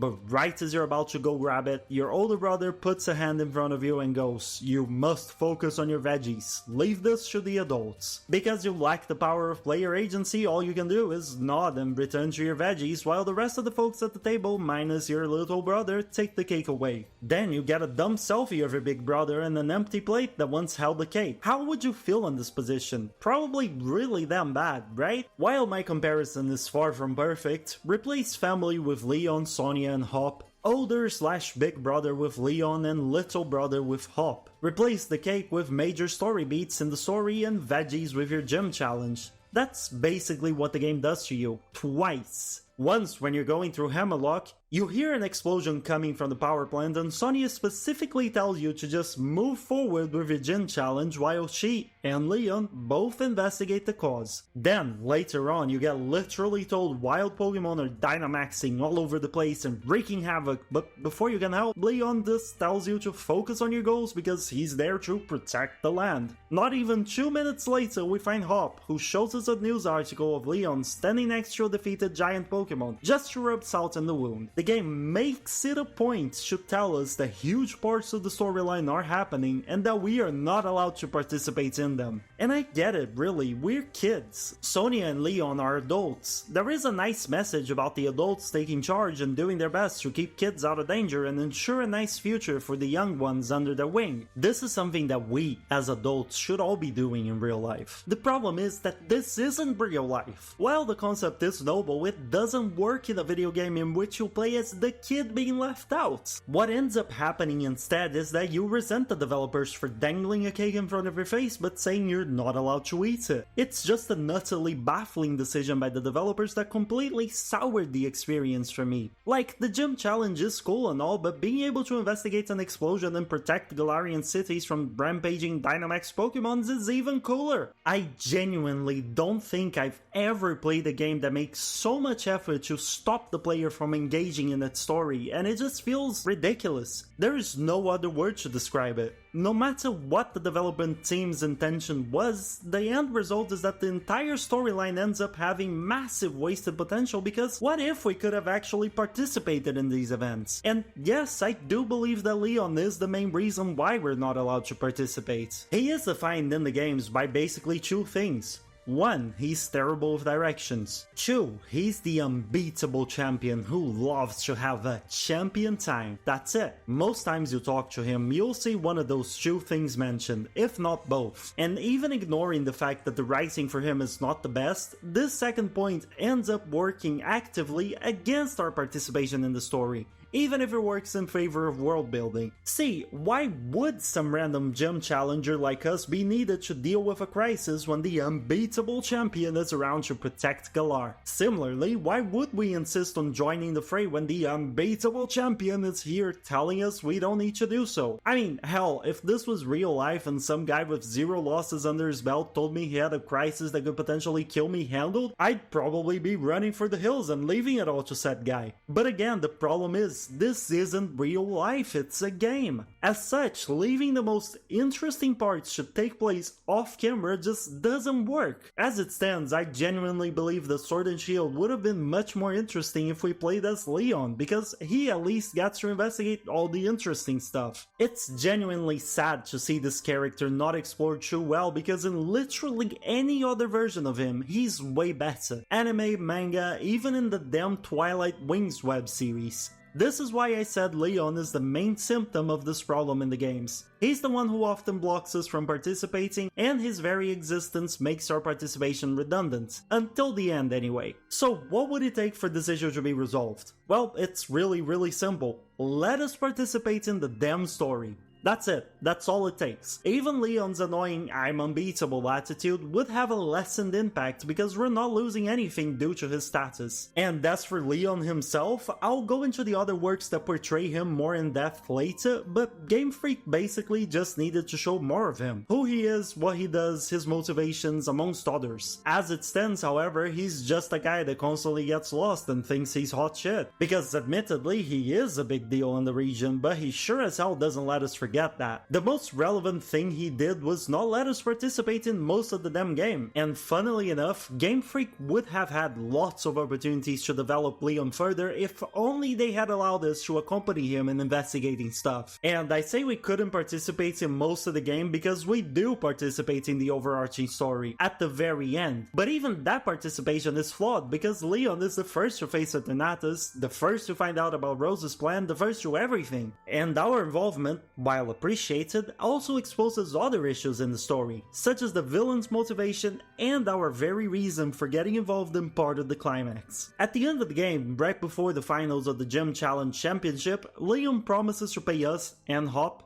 dinner. However, he never actually shows up, which leaves Hop worried because Leon always keeps his promises. Piers arrives and says he saw Leon heading for Rose Tower and that the champion asked Piers to tell Hop that he'd be late for dinner. However, unable to accept the delayed dinner, Hop asks Piers to bring us to Leon. Piers agrees, saying that it would be a problem for him if finals were held up. This is where alarm bells started ringing in my head. I mean, they had been ringing the whole game, but for this specific section, this is where they grew louder. Why would Piers possibly think the finals, which were to take place in the following day, would be held up? The champion was simply going to Rose Tower, that's all. But regardless, due to his flawed reasoning, Piers agrees and even says he's gonna invite Team Yell. Then Hop gets hyped up and says they will create a real ruckus. But why? Oleana even shows up, clarifies that Rose and Leon are in a meeting, and we still want to go storm the tower? Like, I genuinely can't understand the logic. I get that going without food makes people upset, but seriously? Storming the tower of the chairman of the league because the champion is in a meeting there? I'll tell you this, Hop, or us for that matter, would not survive in a corporate world. Imagine if we get hungry and just decide to storm the CEO's office because whoever was meant to pay for lunch was stuck in a meeting there. We would be fired on the spot. And rightfully so, might I add. I understand that this is a bit more nuanced than my full outrage is letting on, but the nuance is that Hop was worried about his brother and Piers was worried about the finals. We were just tagging along, I guess, I don't fucking know, we wanted our meal ticket. But all of these concerns should vanish the moment Oleana says that they are in a meeting, and yet we find that to be unacceptable. As the player, it's obvious at this point that Rose is not a good guy. Hell, it was probably obvious to all of us the moment we saw the first trailer for the games. As such, it's obvious to the players that storming the tower has some positive sides to it. However, the in-game characters are all dense as hell and have no idea Rose is evil. The only two that might have a clue are the ones that investigated the earthquake, Leon and Sonia, and neither of them are involved in the discussion to storm Rose Tower. This results in a nonsensical and shoehorned way to force a prelude to the climax that is, again, inexcusable and one of the biggest examples of wasted potential in this game's story. And again, it's not hard to make it make sense. If somewhere in the story they had had made it so our main characters suspected Charm and Rose of being up to no good, then we'd be justified in wanting to help Leon, especially after seeing Oleana say, sounding super sinister, that she won't let us interrupt them. And this relates to my other issues with the story too. If we were allowed to investigate the events that happened during the game, we could have found evidence about Eternatus, as well as about Rose's plan, which would make us suspect him. Similarly, if Sonia was actually good at her job, she would have figured out that Eternatus existed and fed on wishing stars, giving us reason to doubt the chairman, as we already knew he was collecting ridiculous amounts of wishing stars for the sake of Galar's future. Do you see how everything is interconnected? And it makes sense. The very foundations of the story are weak and full of holes, so everything built upon it ends up fragile. As a fan of the series, it's very frustrating because, again, not only they've done better in the past, but the other media that portray Galar all do a much better job of telling the same story. And yes, I know I haven't talked about the manga or anime yet, so just trust me on this one for now. One last thing I want to point out about the story, and I guess this also goes into character discussion, is that Rose's motivations are completely nonsensical, turning him into a worse villain than Lysander in X and Y, and I didn't even think that was possible before I played Sword and Shield. Quick recap for you.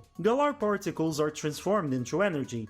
Rose finds out that the Galar particles will run out and plunge Galar into an energy crisis. Thus, Rose awakens Eternatus, a legendary alien who creates particles to flood the land with them and solve the problem. As for containment, the idea is for Leon, the unbeatable champion, to catch the Pokémon and get it accustomed to humans. Foolproof plan, really, and it makes perfect sense. I just have one tiny problem with it. The current energy will only run out 1,000 years in the future. I wish I was kidding, but no. Rose wants to solve a problem that's 1,000 years away from actually existing, and it needs to be done the day of the finals of the gym challenge. Leon, in one of his rare moments of wisdom, even asks why the fuck this can't wait a single day, but Rose says he just doesn't understand. Do you think he elaborates? Hell no, probably because there is no way to elaborate. The logic is flawed, plain and simply. The only hint we get, as far as I can tell, about why Rose finds this so urgent is when Oleana tells us something akin to the fact that the chairman doesn't like to wait, and it's in his personality to take action to fix problems as soon as possible. I'm sure you don't need me to tell you why his reasoning is dumb, but I'll do so anyway. 1,000 years is a lot of time. Aside from there being no reason given in the games to not wait even a single day, a lot changes in 1,000 years. Take a look at our real world, for example. Pretty sure bidets weren't a thing 1,000 years ago, and they were life-changing for my ass. Oh, and I guess we also got cars, industries, computers, internet, memes, the B-movie, and other similarly less important things. Now, I know you might be thinking, didn't you say the games aren't real life? And yeah, you'd be right. So let's bring it to the game's universe. While we don't know how far in the past this legend arc is, it apparently culturally corresponds to the early Meiji period that started in 1868 in our world. So even if we're generous and place Legends Arceus say 500 years in the past, the entirety of Sinnoh became what we now know in like half the 1,000 years Rose was worried about. As such, is it really a stretch for me to think that if Rose started researching alternative energy methods now, Galar would be able to easily go free from its particles by the time 1,000 years pass without the need to wake up a Pokemon that could potentially destroy the whole region? And once again, yes, Rose's motivations and his entire character are a colossal wasted potential. This is proven by the manga, which massively improves his motivations and even answers questions such as why he wanted to enact his plan during the championship finals. I'll get there in due time, but for now I want to explore other solutions. The manga more or less fixes the storyline they tried to go for, but what if Rose wasn't actually trying to save Galar from a crisis it wasn't facing? Sports are at the core of Sword and Shield. In fact, while Shigeru Omori, the series game director, says that the theme for Gen 8 was strength, I feel confident in saying sports is more fitting. As such, why not make a plot that doesn't involve a world-ending threat for once? Just just go all in on the sports aspect and make Rose a money-grabbing CEO or sponsor the rigs matches to earn money, and we'd have to uncover his schemes and rebuild the league. No cheating involved this time. And if you're worried about the Zacian Zamazenta plotline, worry not, for the game doesn't actually need Rose for it to happen. Just make it so Sword and Shieldbert are the masterminds behind awakening Eternatus for whatever bullshit reason they want. It's not like solving a problem 1,000 years in the future is a good reason to begin with, so you know, they can just replace it. Something like this would keep the original plot still in the game, while also making Rose a very unique villain. Look, there's much more I could say. The game's storyline is very disappointing in many ways, but as much as I'd like to keep talking about this, I think I've managed to give you the gist of why I believe that should be the case. We still have many examples of wasted potential to go through in other areas of the game, and as such, we gotta move on. I will say one last thing though. In an interview for Metro, when asked specifically about storytelling being a low priority in other games and if that's still the case for Sword and Shield, Shigeru Omori answers that the story they make is really to bring out the best aspects of gameplay. So yes, the series director has an excuse. The story is there to serve the fun bits, the gameplay. But don't be fooled for 1 second, as this is a load of horse manure. First, they've had multiple games that combine the great story with great gameplay instead of sacrificing the former for the latter. And as the world's most profitable media franchise, there is no reason they would have to choose one or the other. But second, and perhaps most damning, is that the story doesn't really serve the gameplay now, does it?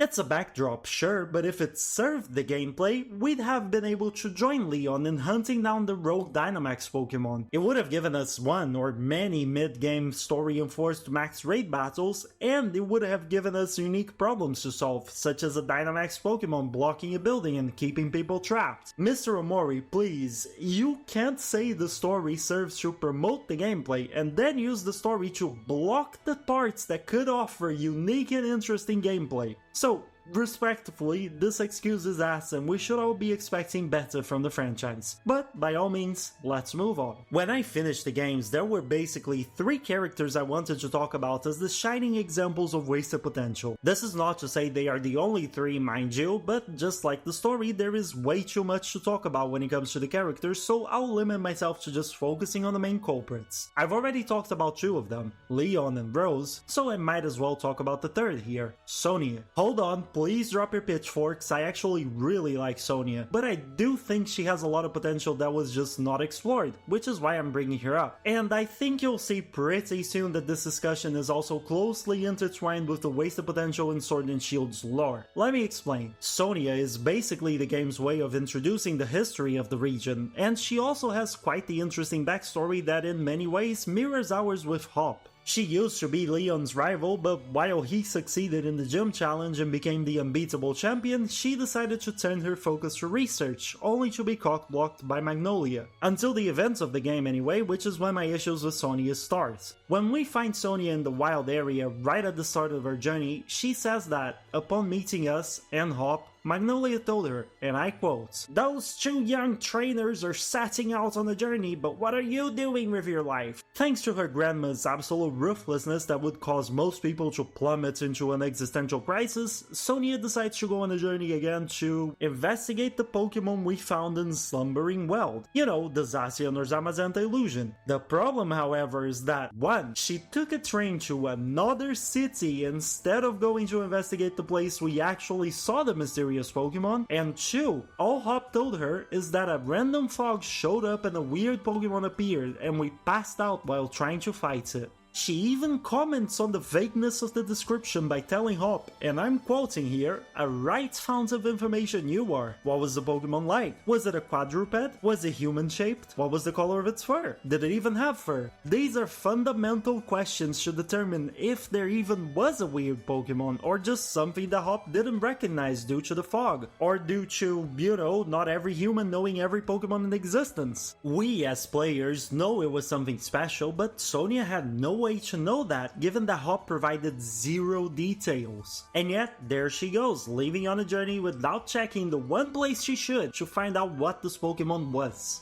Eventually, I guess her goal shifts a little because she starts looking into Galar's history, again without any evidence that the Pokemon Hop claims to have seen was related to the legends in the region. This is what I mean when I say that she's used as an excuse for teaching us the relevant lore of the region.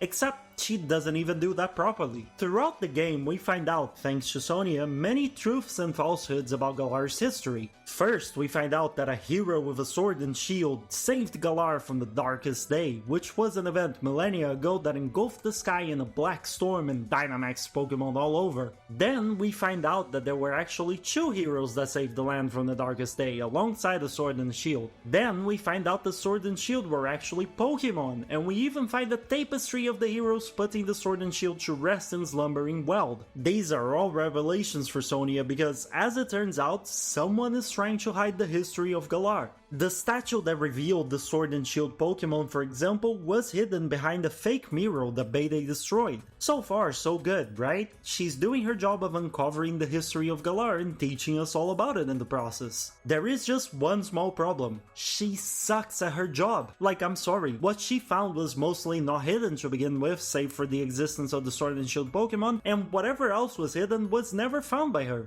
We think we have a good grasp on Galar's history by the time the end of the game rolls around, until we find out from Rose that the Darkest Day was actually a Pokemon called Eternatus, and that it triggers Dynamaxing all over because it generates Galar particles. Pretty big detail for you to miss, isn't it, Sonia? To be fair to the lady, one could argue it's really not her fault. I mean, we investigated all major sources of information and nothing mentioned Eternatus. But that's precisely my problem with this whole thing. Rose's trump card, Eternatus, came out of left field, and it wouldn't have if the developers had actually made Sonia succeed in her endeavors. She even had a chance. The geoglyph in Turfield shows Eternatus in his coiled snake form. Have her learn about Eternatus dug deep within a history book somewhere, its connection to wishing stars, and that in turn would make our character suspicious of Rose, as we knew he was collecting ridiculous amounts of wishing stars to ensure the future of Galar. It would not have taken a rocket scientist to connect the dots. I get what they were going for, the shock value, the surprise reveals, etc. But it just doesn't work here because it comes at the cost of Sonia's entire mission.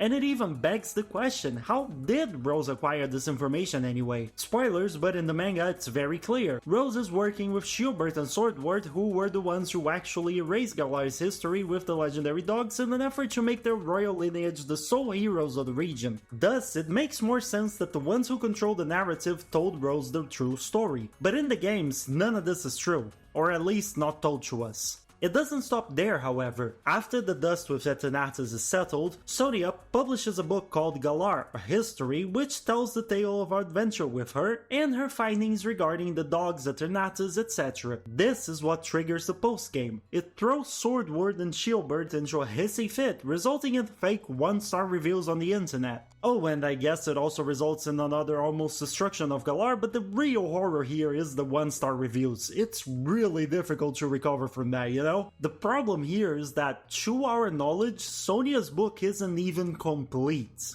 I'll delve into the Pokédex for a moment for some Sword and Shield deep lore that some of you may not be aware of. Eternatus has an entry that reads, "It was inside a meteorite that fell 20,000 years ago." There's also more that's there, but this is the relevant bit. Now, let me bring your attention to 2 of Calyrex's Pokédex entries. One says that, quote, "By using its power to see all events from past to future, this Pokémon saved the creatures of a forest from a meteorite strike." Another one says that, quote, "It's said that this Pokémon once moved a large forest and all Pokémon living there to a new location overnight." End quote. I think you're starting to see the connection here. Calyrex was there when Eternatus first arrived in Galar, and he teleported an entire forest away to save the plants and Pokémon from the strike. Sure, meteorites fall sometimes, so I hear you saying, but you can't know if the meteorite Calyrex fought was the same that brought Eternatus. And, you know, right you are. With just the game, we can't know for sure. But the manga pretty much all but confirms it with this panel. You can pause to read it if you wish. The fact that this is more clear in the manga only confirms my point that the games do a lousy job of exposing its lore. But wait, we are not done. Zacian's Dex entry says that, quote, "It became known as the Fairy King's Sword," end quote. Similarly, it also says that its weapon was used in ancient times. Zamazenta, on the other hand, is shown as being the fighting master's shield and also having worked together with a king of the people. Now, this part is not entirely confirmed, but would it really be unbelievable of me to say that it sounds like Zacian and Zamazenta worked together with Calyrex to stop Atenatus back when it first landed? While not a fairy type, it is a fairy-like creature and a king of the people, and equipped with Zacian, who is a fairy type, I could see it becoming the Fairy King. The theory also gains more weight when you consider that the DLCs introduced two main legendaries, Urshifu, who's seen as a fighting master, and Calyrex, who was a king of the people. So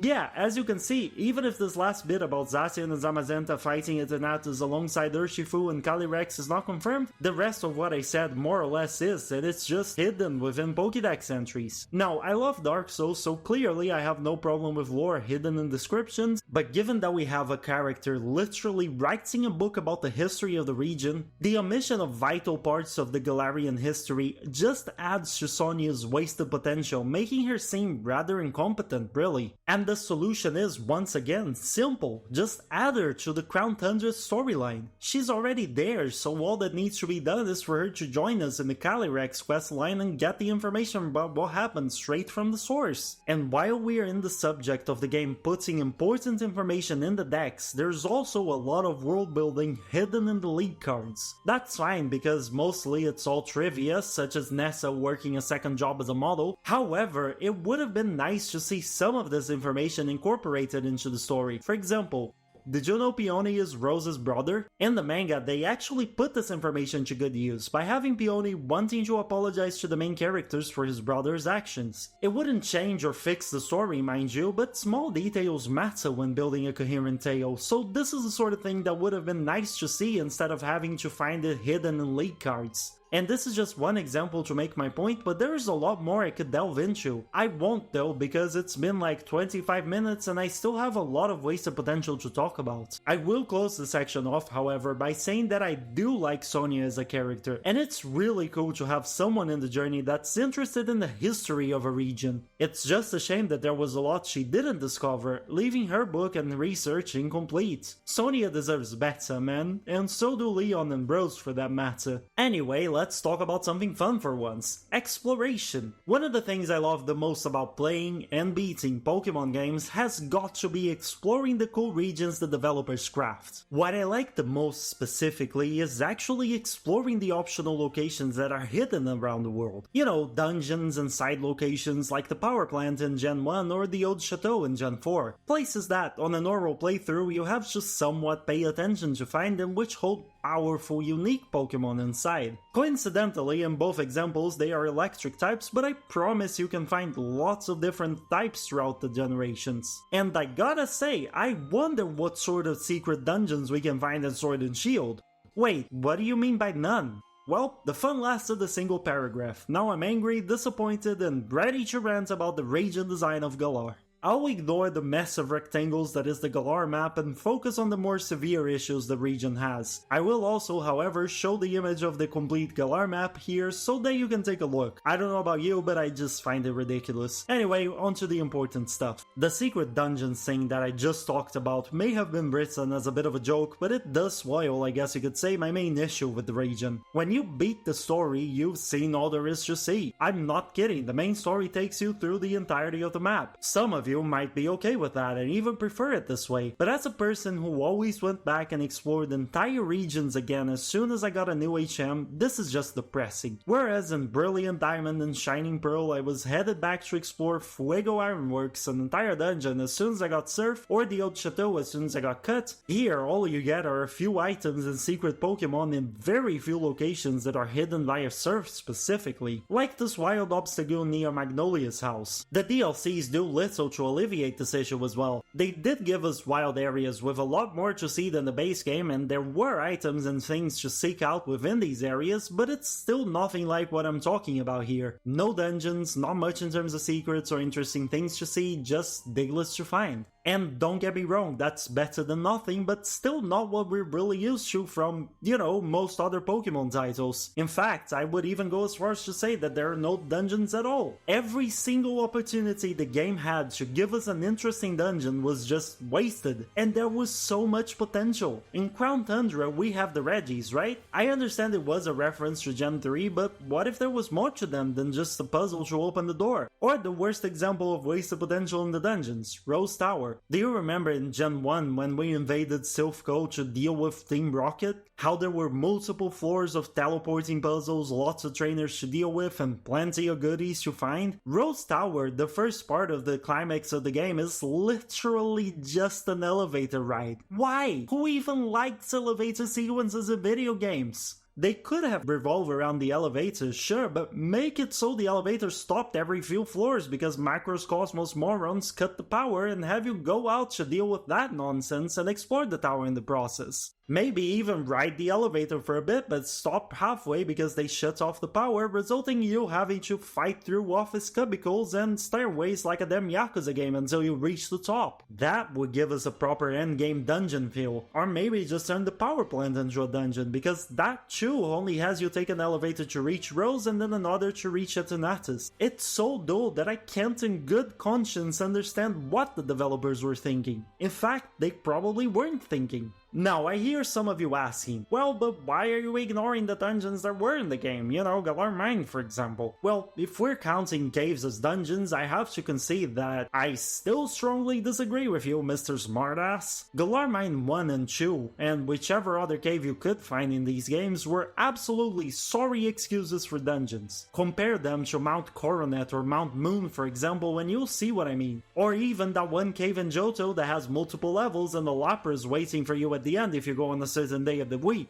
In Galar, the best you can find is Carcoal riding train tracks, which is admittedly pretty cool, but come on, there's no sense of wonder, no sense of discovery, just linear paths with 30-second long side paths at most. And when it comes to caves, perhaps in my opinion the biggest sin, there is no victory road. Why is it that a game focused so much on the sport of battling is the first in the main series to not feature a victory road? And yes, I consider Mount Lanakila to be the victory road for Gen 7, don't at me. This cave is historically the prime location for some of the series' coolest battles. Anyone remember the Wally fights in Omega Ruby and Alpha Sapphire? Because that damn setting and soundtrack don't leave my head for a single day. And if you think the wasted potential ends in the dungeons and caves, think again. Pokémon Sword and Shield feature two types of areas for you to travel through. The traditional routes, as you've known all throughout your time with Pokémon in past generations, and a new open world type of experience with freely controllable camera. I won't mince words. The traditional routes are, with a couple of exceptions, just not interesting. Like, there's genuinely nothing to see or find save for, again, some 30-second long side paths at most. And like I said previously, once you get to the end of the story, you've seen it all. No post-game routes, no nothing. Aside from the DLCs, that is, but there's no post-game or secret area in those either. Perhaps the games are a bit more realistic than the rest, and that here, the routes really do just connect towns. But again, realism to this extent does not make for a good game. Plus, lots of the towns are also incredibly empty. Balanlea, for example, is one of the most gorgeous places I've seen in the Pokemon game, and there's almost no reason to be there for longer than 5 minutes at a time.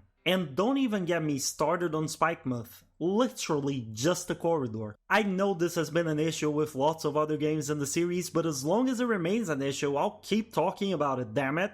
And then we have the other kind of area to travel through, the open world, so-called the wild area. Oh boy, again, you'll have to excuse me as I try to exercise restraint because I could rant about the sorry excuse of an open world for hours. Were there good aspects to it? Sure, but there could have been so many more that I can't help but look at the wild area, especially the base game one, as a bit of wasted potential. Let me explain. I'll be the first to admit that the idea behind it is cool. The trailer sold the wild area as this big, incredibly innovative aspect that, sure, is new for Pokemon, but in the grand scheme of things, not really. Controllable camera has been a thing for decades in other games after all, but still, a fully open world area sounds like a fun novelty, right? And then you add in the player interactivity and you have a recipe for success. Meeting other people, camping with them, playing alongside your mates, it really does sound like a dream, doesn't it? So if the idea is really good, how did they fuck it up? Well, for me, the main issue with the base game wild area is that there's just nothing to see or do, really. You can basically get ingredients from players, camp, talk to Watts and money trading NPCs, catch Pokemon, fight in max raid battles, and go on that weird Rotom bike rally thing.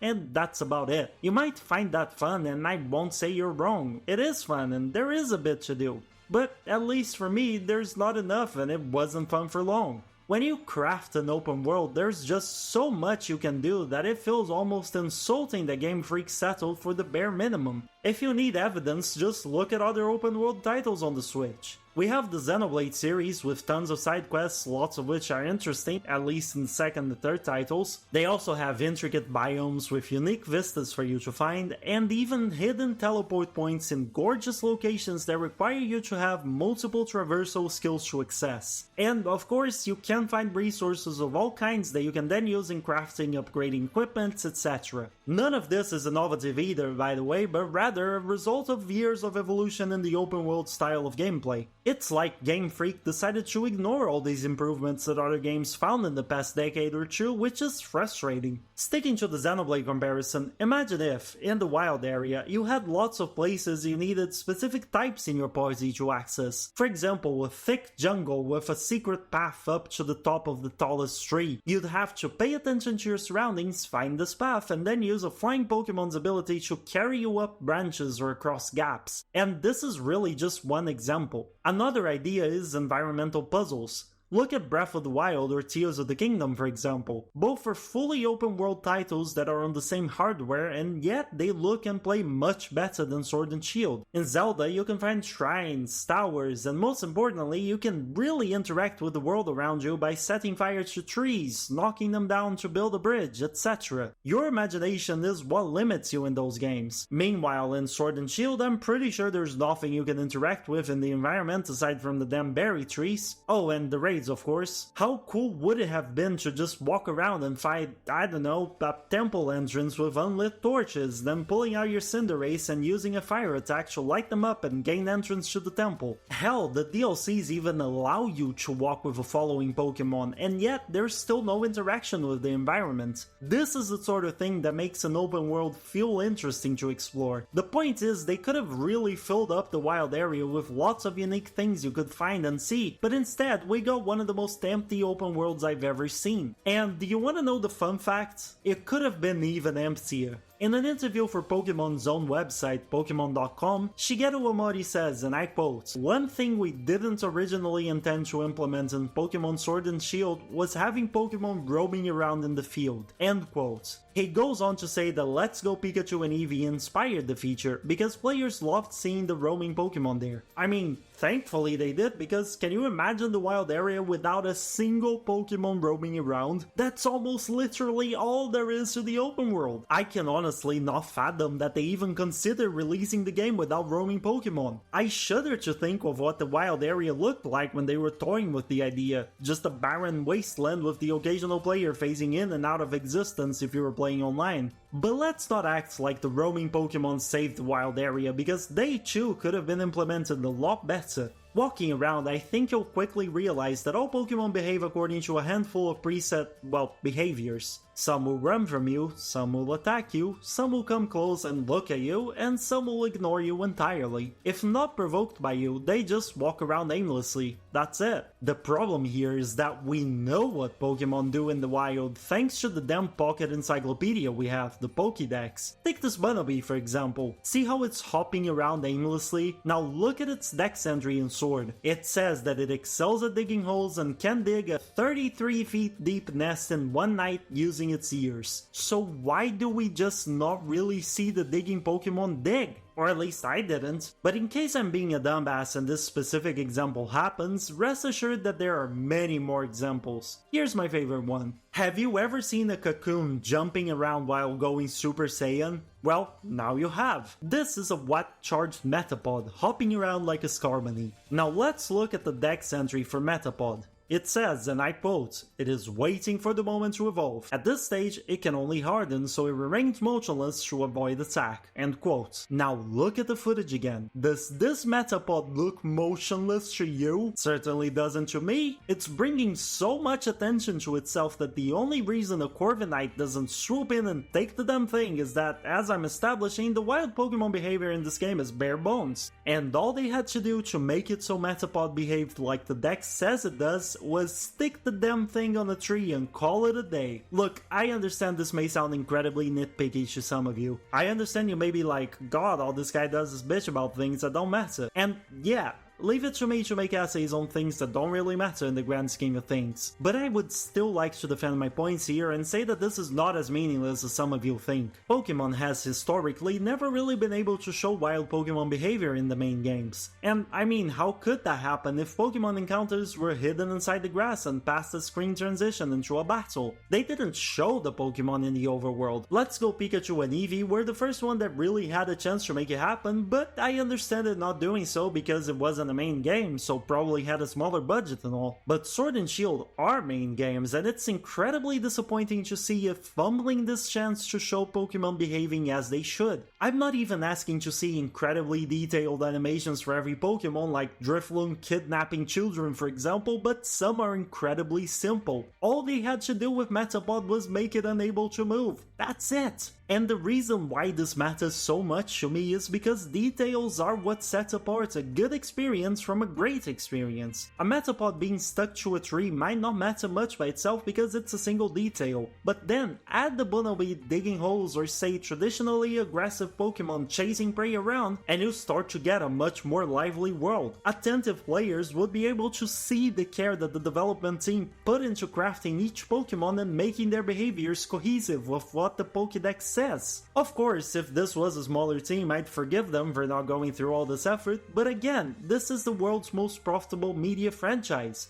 If anyone has the resources to build a believable world, it's Gamefreak and the Pokemon Company. Yet, they chose the laziest path possible, and as a fan, it just sucks to see what was done. Now, I will add the caveat that the DLCs did alleviate some of the issues. Their open world had caves, in-depth forests, explorable buildings, and even collectibles for you to find. Though I understand that for lots of you, this is a major nuisance. Hell, even some Pokemon had unique behaviors. Remember what happened every time you tried to go for a swim in the Isle of Armor? Sharpedo's being aggressive is exactly the behavior described in its Dex entry. Sucks that said behavior resulted in an incredibly annoying gameplay experience for players, but hey, I promise you that most other Pokemon's wild behaviors would make for a lively world as opposed to an annoying player experience. And honestly, props to Gamefreak for improving their open world with the DLCs. It wasn't enough, and much of what I said still exists, but it was definitely a step in the right direction. Until they went and fumbled it again in Scarlet and Violet anyway. Throughout all of the wild areas you visit in the game, another major feature are the max raid battles. They are honestly a bit of a mixed bag. Incredibly fun, and I know I definitely spent countless hours farming them, but they can also be a very frustrating experience if you play them solo. This is because the AI sucks and your partners are seemingly chosen at random. This can often result in situations such as fighting, say, a Bolton and having a damned Magikarp on your team. If you need a refresher, max raid battles end after your team loses Pokemon 4 times, and there's often at least one free kill for the raid Pokemon in your team if you decide to solo the raids. Would it really have hurt Gamefreak to base your partners around the actual type of the raid you're facing? And if that's already the case, then it's even worse because the possibilities suck. Just to make it clear, I like the raids, I really do, I just wish the solo experience was less miserable. The last thing I want to add about the wild area, and this applies to both the base game wild area and DLC zones, is that it has a shameful performance. Don't get me wrong, the whole game's like this, but the wild area is easily where the problem is most noticeable, especially if you turn online mode on. I'm sure most of you notice huge frame drops cycling around as people popped in and out of existence around you, and if you haven't noticed any of that, then just take a look at the screen because I'm showing examples right now. Honestly, there's nothing I can add to this. I think the footage speaks for itself. It's baffling how terrible the performance is and utterly unacceptable. Furthermore, the render distance is dreadful and both players and Pokemon pop into the world, sometimes right in front of you. Usually that's not a problem with players, but with Pokemon there's nothing more annoying than cycling through grass and starting a fight because a Pokemon 3 times your size suddenly appeared out of thin air right in front of you. It would honestly be funny if it weren't so sad. Normally I try to suggest ways to fix the problems I bring up, but in case of the performance there's no suggestion. This is all on Gamefreak. Oh well, at least the Rotom Rally is an alright bit of fun, even if laggy as all hell, and camping is a cool way to interact with your Pokemon. And yes, I'm grasping at straws, leave me be, okay? Well, I'm pretty sure we've talked for over 30 minutes about the wasted potential of Sword and Shield. By now, you might be tired of my bitching, but just take comfort in the fact that I cut out a lot of stuff and this section of the video could have easily been multiple hours long. I will, however, potentially disappoint you further by saying that we are still not done. There is no possible way I could talk about the wasted potential of Gen 8 games without talking about the biggest controversy this game faced before launch: Dexit. In case you're unfamiliar, as Gamefreak was advertising the games, they announced that, for the first time ever in a mainline Pokemon game, you wouldn't be able to actually find or obtain all Pokemon in existence. This caused an uproar in the community at large because, well, the slogan and theme song goes that you gotta catch them all, not that you gotta catch some of them. Plenty of people had Pokemon they brought with them from the Yellow, Red, Blue games or Crystal or Emerald, and these people were rightfully upset that they would potentially be unable to play the games with their favorite Pokemon. The story is a lot more nuanced than this and there are many arguments as to why this angered people, but my point is that it happened, and yes, in my opinion, it's an obvious case of wasted potential for the games. They didn't have to put all the Pokemon in the game, but it's a shame that they weren't even transferable via Pokemon Home. But what's most fascinating about this whole story is the excuse the developers gave, or rather excuses. There are many sources for this, but I'll go with the US Gamer interview now hosted on VG247. There, Junichi Masuda, the game's producer, was asked about why the decision to limit the Pokédex was made and why it's important to have the limitation. The full answer will be shown on screen right now, but there are 2 parts that interest me. First is that balancing the battle system and giving every Pokemon a chance to shine is hard with so many Pokemon, and yeah, I guess I can see that being the case. I definitely think Game Freak has the resources to get it done, but I can begrudgingly accept that a smaller roster makes for a potentially tighter balanced competitive experience. Though I would love to hear a competitive player's opinion in the comments down below. However, the second point Matsuda makes is just ridiculous. He says that now that the games are on the Nintendo Switch, the dev team is focused on creating them with much higher fidelity and higher quality animations. Now, I know there are lots of videos that make fun of this statement, and I'll even link one in the description for you to check out, but I can't in good conscience not comment on this absurd take. As soon as the community learned of this fact and heard Junichi Masuda's higher quality animations excuse, they did what an angry internet mob does best: worked on debunking the claim. And who boy did the fans debunk it hard. In an interview for Famitsu, Omori stated that they had to redo Pokemon models with Pokémon Sword and Shield, adding to the impossibility of having them all in one game. However, fans quickly proved that the models were reused from the 3DS Sun and Moon titles. Of course, not every model was reused, but still, it's simply baffling that this was the excuse they went with when it was so easily proven false. And going back to Masuda's statement, the new animations still aren't great. Some parts, like the starter selection that shows each starter's personality, are actually well built, but then you have in-game moments like this one. See how damn stiff the dog's movements are? Or even this one when Hop catches Amazenta. They couldn't even be bothered to show the Pokeball hitting the dog. Hop did a ridiculous throwing animation with the dog off camera before the screen faded to white and revealed the Pokeball on the ground. Like, how lazy can they be? There are even videos on YouTube comparing the battle animations to Pokemon Colosseum and similarly old games, and yeah, it's not good, they did better 20 years ago. I would excuse all of this in an indie game, but this isn't an indie game. It just plays and feels like a mid-quality one. And while I'm talking about the animations and how terrible they look, let me add that many areas in the game do not look great. Like, there are areas that are absolutely gorgeous, don't get me wrong. Balolea, for example, has got to be one of my favorite towns in the entire franchise due to how beautiful and mystical it is, even if there's not much to actually do there. However, places like the wild area have incredibly outdated textures that I simply can't understand. Like, look at the trees. In the grand scheme of things, do graphics matter? Not really, the game is still enjoyable and even has an okay art style despite the ugly textures. In fact, the game is still enjoyable despite all the issues I've raised so far. But as a fan, I just want to see Pokemon live up to its potential, so these issues need to be talked about. And in a system that has tiers of the kingdom, there is no reason for Pokemon to look as bad as it does. Still somewhat in the overarching topic of presentation, another baffling decision made by Gamefreak was to not have voice acting in the games. I understand that, out of all the issues I've raised, this is probably the one that will bother the least amount of people, but I feel like it's worth talking about anyway, mainly because of the reason the developers gave for their decision. During an interview for VG247, the main reason that they used to explain this is that, on a practical level, Sword and Shield are really big RPGs with a lot of text, developed in 9 languages simultaneously. And yeah, it would be a lot of work, but it's not like there aren't ways around that. Lots of games, if not most, don't implement voice acting in every single language that's supported. Instead, the voice acting is either in Japanese or English, and the subtitles are in the rest of the languages. These subtitles are already there in the form of speech bubbles, so this justification's a bit ass if you ask me. But even then, if there is any company that has the resources to pull off 9 different languages of voice acting, it's the company behind the most profitable media franchise in the world. They also claim that adding voice gives players an impression of a certain character, and that without voice, players can read the text and imagine what a character might speak like,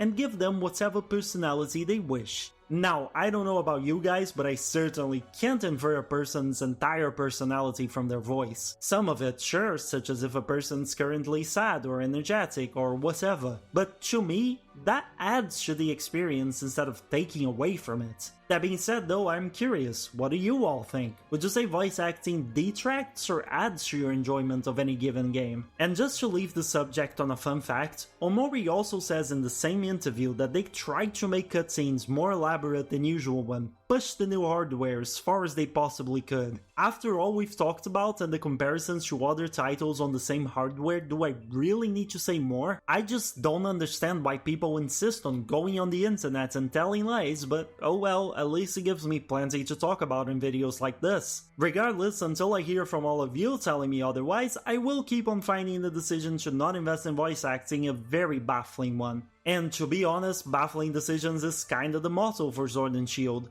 And yes, each one of them is also a shining example of wasted potential, just things that, if fixed, would make the game a much better experience. We've already talked about a few: Dexit, the story, the lack of voice acting, etc, but there is even more that I have yet to mention. For example, this is the first main title that has the EXP share always on, which was yet another controversial decision for fans. Want to know what excuse was given to explain this brilliant idea? When asked about this in an interview for Pokemon.com, Omori says, and I quote, "We came to the realization that the vast majority of players played the games with the EXP share left on at all times. When thinking of why players would want to turn it off, we thought it would be primarily to give EXP points to only one Pokemon in the party. We felt the same result could be achieved by players simply limiting the number of Pokemon in their party to 1. That would be a more intuitive way to limit EXP point gains for most players."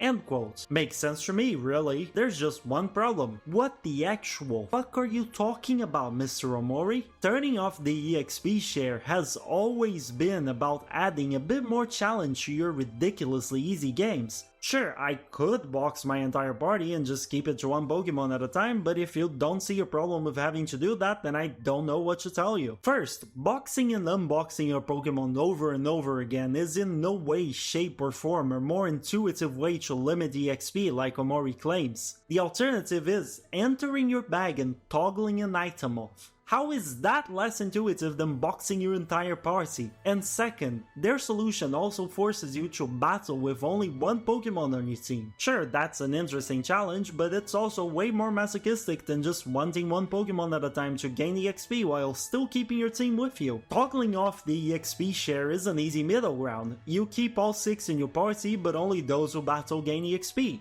Huh, I guess I did know what to tell you. So while I appreciate the dev team's take on this, I respectfully counter by saying that it's utter nonsense. I will say, however, that such an answer gives us valuable insight into the developer's perspective of the Pokémon series, that it is very casual and probably made for children. I mean, I guess we already knew that, and there's plenty of evidence in favor of this, but it's still worth it to point out even more evidence. If they're considering that most players are children who, yes, don't give a damn about the difficulty because they don't even realize there was supposed to be an option for turning off EXP gain, then yeah, their answer stops being nonsense. And to be quite honest, it's not just limited to kids either. Plenty of adults also play Pokemon without caring about the challenge, and that's fine. The games are fun regardless, and what matters is that you as a player enjoy your time with them, despite of how you play. However, it's precisely in that spirit that I really wish they would allow us to turn off the EXP share. Why not give players more ways to play your game? Other baffling decisions, in my opinion, include hiding volume control options in a key item that you obtain via talking to a random NPC in Motostoke, and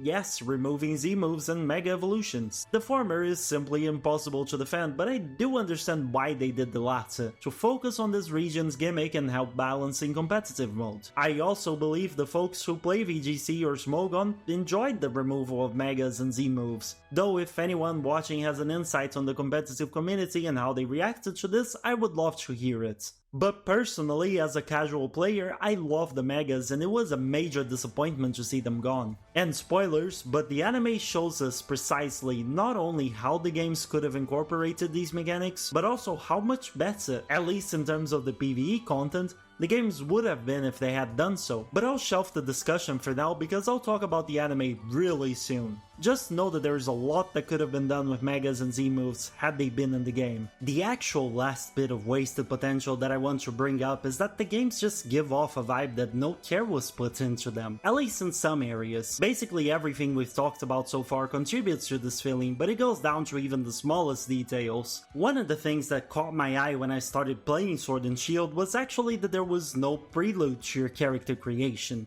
There's no professor asking your name, nothing of the sorts. You're just prompted to pick a portrait and a name. The generation prior to this actually had a Skype interview of sorts with Professor Kukui, and you had to select pictures for your passport, something like that. It's something minor, but I always look forward to these professor sections in the beginning of the game, only to find that Sword and Shield didn't have any.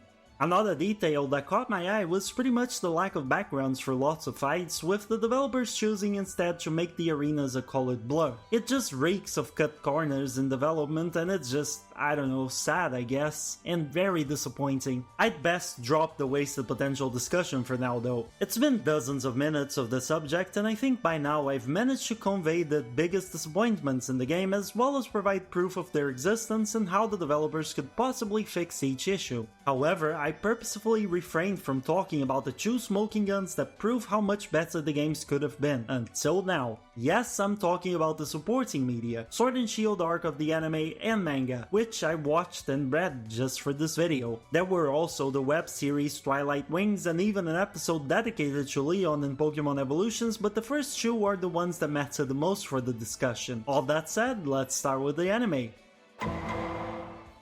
Just a quick warning though, I can't really use a lot of the anime footage or show too many manga panels because I've heard tales of copyright claims at best and strikes at worst with excessive use of those. So, you know, I'm paranoid. Entitled Pokemon Journeys, the anime follows the adventures of series staple Ash Ketchup and Newcomer Go throughout, well, multiple regions really. They basically enlist to become research assistants at a new lab established in Vermilion City, and as such they are sent on cool trips all over the world to investigate stuff. While not the anime's best season or seasons, I enjoyed watching this much more than I thought I would. I know this is a bit blasphemous to say on these corners of the internet, but I'm not actually into anime, which is why I shivered in fear when I saw that I had to watch 150 or so episodes. Time just flew, however, because I actually ended up having a lot of fun. While I'm not into anime, I did keep an eye on Ash's journey throughout the years and always ended up watching a couple of episodes from many different seasons whenever I had a chance and was bored enough. I'm especially knowledgeable of the first 2 seasons because those were all over the channels I watched on TV as a kid. I'm giving you this backstory to tell you that even with my somewhat limited exposure to the anime, I found journeys incredibly nostalgic. Thanks to the premise, Ash would often visit regions he has been to in the past and meets up with companions he had not seen in ages. Dawn makes a comeback, so does Serena, and even Brock and Misty for a while. We get flashbacks of epic scenes such as Ash's battle against Lieutenant Surge all the way back in season 1, list goes on. The premise is just really cool and was incredibly effective at making me miss the days in which all my worries were limited to what cartoon I was gonna watch on TV. Now, I know what you might be thinking, isn't the season supposed to be about Galar?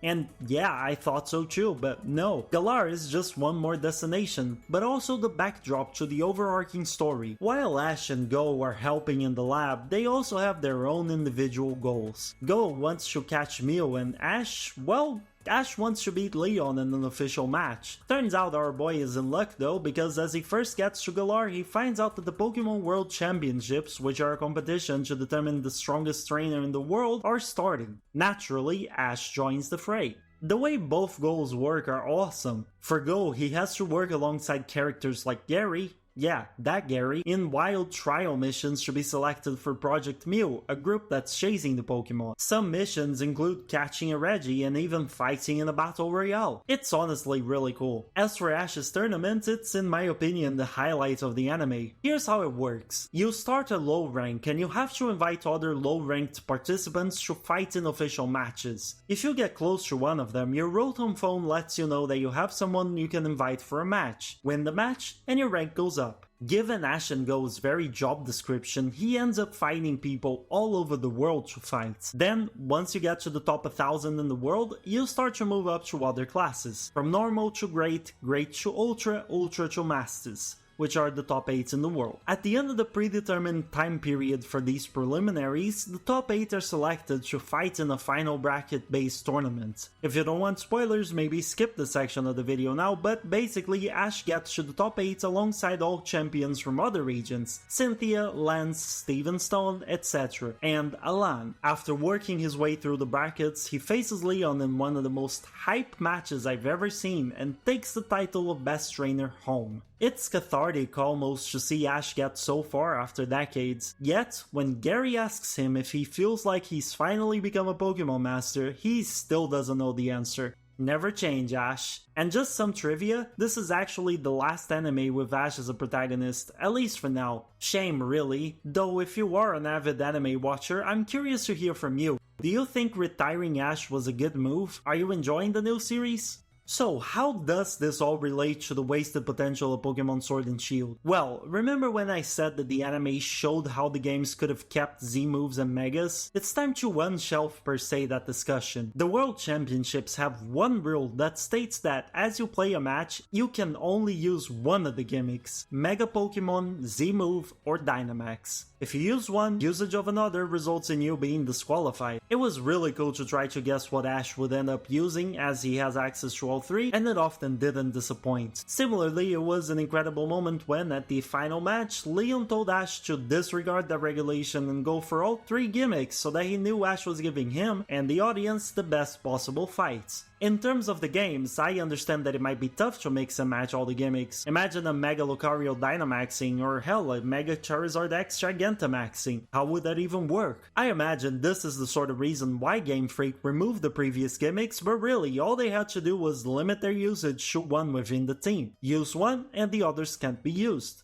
That's it. Again, I'm not extremely well versed in competitive, so I have no idea what sort of impact this would have in that universe, but I would love to hear from you if you do have thoughts on the subject. Another point that I feel was done way better in the anime was the entire Sword and Shield story arc. It took 4 episodes, so about an hour, and it was okay, really. It did suffer from some of the same story issues as the source materials, but it also fixed the main problem I had in the first place: player participation. Remember that moment when Pokemon started Dynamaxing all over Galar and Leon told us he'd handle it off camera? Well, in the anime, Ash asks to go with him and he agrees. He fucking agrees. Like, hello? We even get to see Ash and Leon double teaming a Dynamax Pokemon. Leon, Ash is younger than the main characters of Sword and Shield. Why the hell would you let him tag along but not us? It might seem like I'm complaining, but no, it's a good thing he let Ash tag along, because otherwise the anime would be quite dull just following Ash sitting around while Leon handled things off camera. You know, like in the games. And in fact, overall, I'd say Leon was a much better character in the anime than he was in the games. There are multiple episodes in which Ash spends time with him and we get to learn more about who he is. We learn that he is a Pokemon lover and a kid at heart, very similar to Ash. We learn that getting to the top and becoming the unbeatable champion made him scared as opposed to just happy, because he was afraid this meant he would no longer improve. Hell, in this version he even captures Eternatus. Kinda. Go captures it and leaves it with Magnolia, who then gives it to Leon so that Leon can rehabilitate the Pokemon. The idea here is to make it like humans so that Galar particles can exist without its source trying to destroy the world. And to give closure to even Eternatus, it actually works. At the Ash against Leon battle, a Z move clashes against a G-Max move and the resulting explosion overloads the air with Galar particles, and Eternatus flies in to absorb the excess particles and save everyone. So yeah, even though Galar is not the focus in this season of the anime, some of the issues I mentioned are still fixed, and I genuinely prefer the anime version of the story to the one told in the games. Plus, the idea of a world championship is great. Why the hell is the Galarian Stars tournament locked to just Galarian folks? Make it a World Stars tournament. Damn you, Gamefreak, for not realizing the potential in your own tournament. But despite how much the anime improved the original tale, I feel confident in saying that the manga was the one that actually did the most to fix the mess the original games portrayed. The story there goes as follows. The protagonists are Casey Shield and Henry Sword. And no, I did not make these names up. They travel along Galar in an RV with Professor Magnolia and a little boy named Marvin. The goal of the protagonist duo is simple. Henry, who's a toolsmith specialized in fixing tools like a Grookey stick, wants to check out Zacian and Zamazenta's rusted shield and sword. Casey, on the other hand, wants to recover her Pokemon, as both her and Henry were attacked in Slumbering Well and her entire party was stolen. Whoever did that likely also stole the rusted tools. As such, the duo joins the gym challenge with the goal of getting famous and doing interviews to ask for leads on Casey's Pokemon, and by proxy, the rusted tools. I won't give you a recap of the entire story because I really think you should go and read it if you have a chance, but there are fundamental changes to the game's timeline. Here, we find out the Swordward and Shieldbert are working together with Rose to awaken Eternatus. Rose's plan is the same, to unleash Galar particles upon the region and save it from an energy crisis. As for the Royals, they want to beat Eternatus and make it clear that the heroes were just humans and not Pokemon, and that they are descendants of said heroes and just as courageous. And honestly, it makes a lot of sense. It never really clicked with me that the duo would only show up in post-game and try to slander the dogs. Wouldn't trying to quell Eternatus do a better job at achieving their goals? Whoever wrote the manga asked themselves the same question, and I can safely say the resulting product was better than the version presented in the games. But here's the kicker. All the Eternatus stuff happens after I think the 6th gym, and not during the final tournament. The storming of Rose Tower happens a lot earlier, and it involves plenty of gym leaders because they all get suspicious of Rose, mainly due to the first earthquake in the power plant. After reaching the top, the chairman even says that he wanted to wait until the deciding match, but he had no choice but to enact his plan then. Remember how in the games we had no idea why Rose couldn't wait until the championship was over to go nuts? Well, here he explains his reasoning, because he wanted the entirety of Galar to hear his speech and know what he did. Why he wanted that is a mystery that I'll get to shortly. Then, when Eternatus kicks everyone's ass, the dogs show up looking for the rusted tools. However, those were touched by Eternatus, and its poison makes people obsessive and out of their minds. Since Henry got the tools after Eternatus, he was affected by the poison and refused to give the tools to the dogs. Eternatus then grabs the tool with its big-ass hand, with Henry still holding on to them. The dogs, in their beaten up form as they were unable to get their tools, jump after the boy and the eldritch creature. Due to not being at full power, all they manage to do is temporarily hinder Eternatus, causing an explosion that teleports the four elsewhere. That's it. That's how the climax at the power plant ends. For now anyway. While the explosion itself is a bit random, the resulting storyline is way better than the game's. Get this, Magnolia picks up signals from the rusted tools coming from Crown Tundra and Isle of Armor. So one team consisting of Marvin and Casey go to Isle of Armor, while the other consisting of Hop, Marnie, and Bede head to the Crown Tundra. So not only does the manga incorporate the two DLCs in the middle of the story, but it also manages to keep the story of both intact, as they happen with each group as they search for the tools. And they even manage to give Bede and Marnie a lot of much needed screen time. The manga even manages to fix tiny details, such as having Peony wishing to apologize to the kids for having to fix his brother's mess. Oh, and Knavery and Clara are also pretty important to the story in this version. Oleana also gets redeemed because, seeing the mess Rose made, she decides to put Macrocosmos to work on monitoring Eternatus, the dogs, the rusted tools, and wild Dynamax Pokemon, all with the goal of helping the main cast defeat Eternatus. But if you're still not happy with the changes, here comes the big one. The manga even manages to make Rose's motivations and actions make sense. I am not joking. In one of the last chapters, after Rose is in jail and everything's fixed, Casey, Sonia, and company go through Rose's research, with Oleana's approval, of course. There, in the data, they discovered that the energy crisis that Galar was going to face was not 1,000 years in the future. No, it was 10 years in the future. Just 10. They also find out that Rose resigned from the Macrocosmos board of directors shortly before unleashing Eternatus upon Galar. All this raises a lot of questions. Why did he lie about the energy crisis? Why did he resign? Why did he need to have all eyes on him during his Eternatus announcement? He actually wanted to minimize the damage of his actions, believe it or not. If he told everyone around him that Galar was about to run out of water, electricity, and everything else it needed, people would panic. Total chaos and a potential exodus would ensue. He couldn't even tell Leon or those around him about this because there was a risk they would tell other people and information would spread. The reason why he left the board of directors was to not implicate anyone else in this crime. Similarly, he wanted all eyes on him during the announcement so that everyone saw he was acting alone. He wanted to fix the energy problem, had no time to come up with an entirely new efficient energy production method, and as such, decided to take a drastic measure while making sure only he would go down for it. I still don't like the guy, and I don't think the manga's attempts to make him seem like a good but flawed person work, but I have to say it's miles better than what we got in the games. Just the explanation of the energy problem being 10 years away instead of 1,000 already makes a lot of things make sense. The manga fixes a lot in the pacing and the story itself, and reading this version was precisely what made me realize just how much potential the games wasted. There was barely a story in the games, that's how badly written and paced it was. But here, we get to see a much more polished version, which I really appreciated. And honestly, I haven't even said everything there is to say, but I'll leave the other details for you to find out if you ever do decide to read the manga. If you're curious about Galar and want to see how its story could have been better executed than in the games, reading it is a must.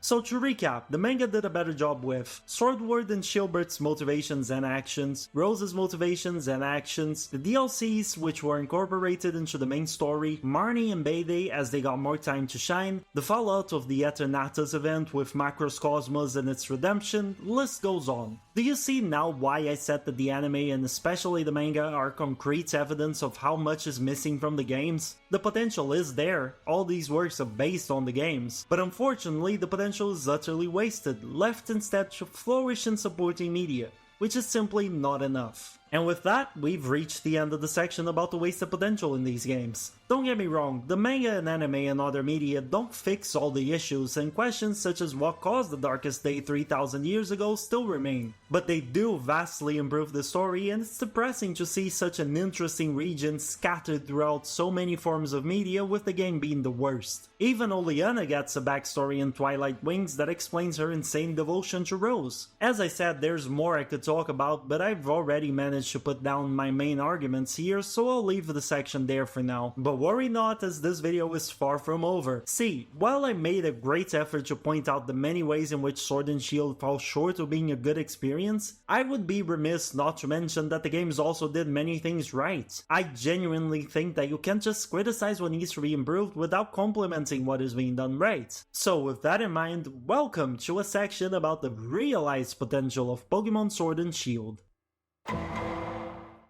We started the wasted potential section discussing the main issue I saw with the games, the story and some of the characters. As such, I'll also start this one by discussing one character, Hop. That's right, I'll go to bat for my boy Hop. Now, I know this is a very unpopular opinion because this man is hated by the fanbase, but I genuinely think he had one of the best character arcs in the game, down to the small details. Sure, it's not like the game set a high standard to begin with, so best character arc doesn't mean much, but still, put down the pitchforks for now and hear me out, please. You can stab me later if you still disagree. The first thing I feel needs to be addressed is that yes, Hop is annoying when it comes to gameplay. The man is constantly interrupting you and you fight him 10 times over the course of the story. 12 if you count the first Galarian Star Tournament and other occasions like that. This is easily the most times you face a rival throughout the story of any Pokemon game. Even when you're not fighting, he often shows up to talk about assorted pointless things. From what I see, this is the main reason people dislike Hop, and I get it. He's annoying and he constantly interrupts our adventure. All points I agree with. Plus, his haircut is ridiculous and it makes me irrationally angry because I'm an awful person. However, I feel like discussion surrounding Hop often ignores his character arc, and that's the bit I want to defend. Kinda. It could be better, but I like what we got. Hop at first seems to be the type of rival that people came to really dislike when Hao was introduced in the previous region. You know the type, always super happy, besties with us, carefree. However, it's quite clear from the get-go that Hop has one distinct feature. He absolutely adores his brother. His goal is to be like, or perhaps even just be, Leon. This is what drives Hop's character throughout the journey, and for a while it works, until he faces Bayday and gets absolutely shredded. For all the game's faults, Gamefreak did a good job of showing just how much the loss affected the guy. Well, small correction, not so much the loss but Bayday's words to Hop after the loss, how he would sully Leon's good name by being so weak. Given how much Hop looks up to his brother, this crushed him, and I can definitely understand why. If your brother's legacy means the world to you and someone makes a, in your head, compelling argument that you're about to ruin it, why wouldn't you be devastated? This sends Hop into an existential crisis that lasts for most of the game while he seeks his answer. While he does talk to us on occasion about whatever answers he found while soul searching, what I like is that this is not just reflected in his words, but also in his actions. If you need proof, look no further than his team. After the defeat, he fights us over and over, and every time he has a different team or at least one or two members that got replaced in a desperate attempt to find something, anything that works for him. And at the end of the game, Sonia correctly points out that, despite all his efforts, we, his best friends and rivals,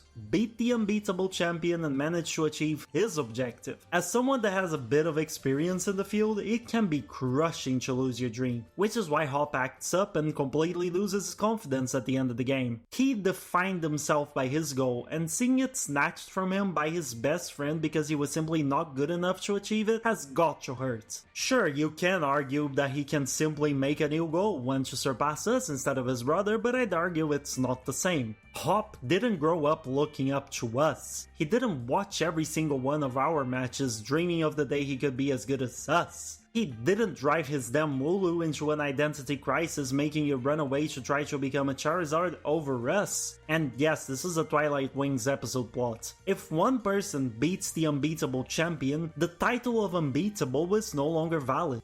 This goal can only be accomplished once, and we were the ones to get there. not Hop. So yeah, it can be absolutely devastating, especially after you spend your entire life trying to search for your own trainer identity so you can reach said goal. But then Sword and Shield attack all the stadiums and cities, causing Hop to learn that he doesn't need to be the strongest to help people. He doesn't need to be the best in order to matter. This makes him finally get out of his funk for good as he acquires a new dream, one that, for once, does not rely on anyone else. The dream to help people. To get there, he chooses to become a Pokemon professor. Now, call me crazy, but I think his arc is genuinely the one that was explored the best. I just laid the reason bare. He goes through a genuine evolution as a character, and that's more than most in the game can claim. But when you peel the superficial layer, there's more elements to be found that make his whole tale even better. The first thing I want to explore is this. Did you ever ask yourself why Hop was so obsessed with his brother? Why he wanted to become the champion so badly? While we can't never truly know for sure, I think there's a pretty good chance that the reason is because Leon got attention and love that Hop never did. That's not to say Hop was abused or neglected, mind you, as those are very strong words and we have no concrete evidence, but given what the game shows us, I can see people considering that as a possibility. Did you know that inside Hop's house there's not even a single picture of him that we can see? Leon, however, has pictures dedicated to him in pretty much every part of the house. Living room, Hop's room, even the kitchen. When you interact with some of the objects around the house, the situation gets even worse. The books are about the champion. The trophies on display right above the fireplace originated from the champion. And of course, the TV is the one in which Hop watches all the champion's matches. But it doesn't stop there. In the post-game at least, which is when I checked, all three people inside Hop's house talk about, you guessed it, Leon.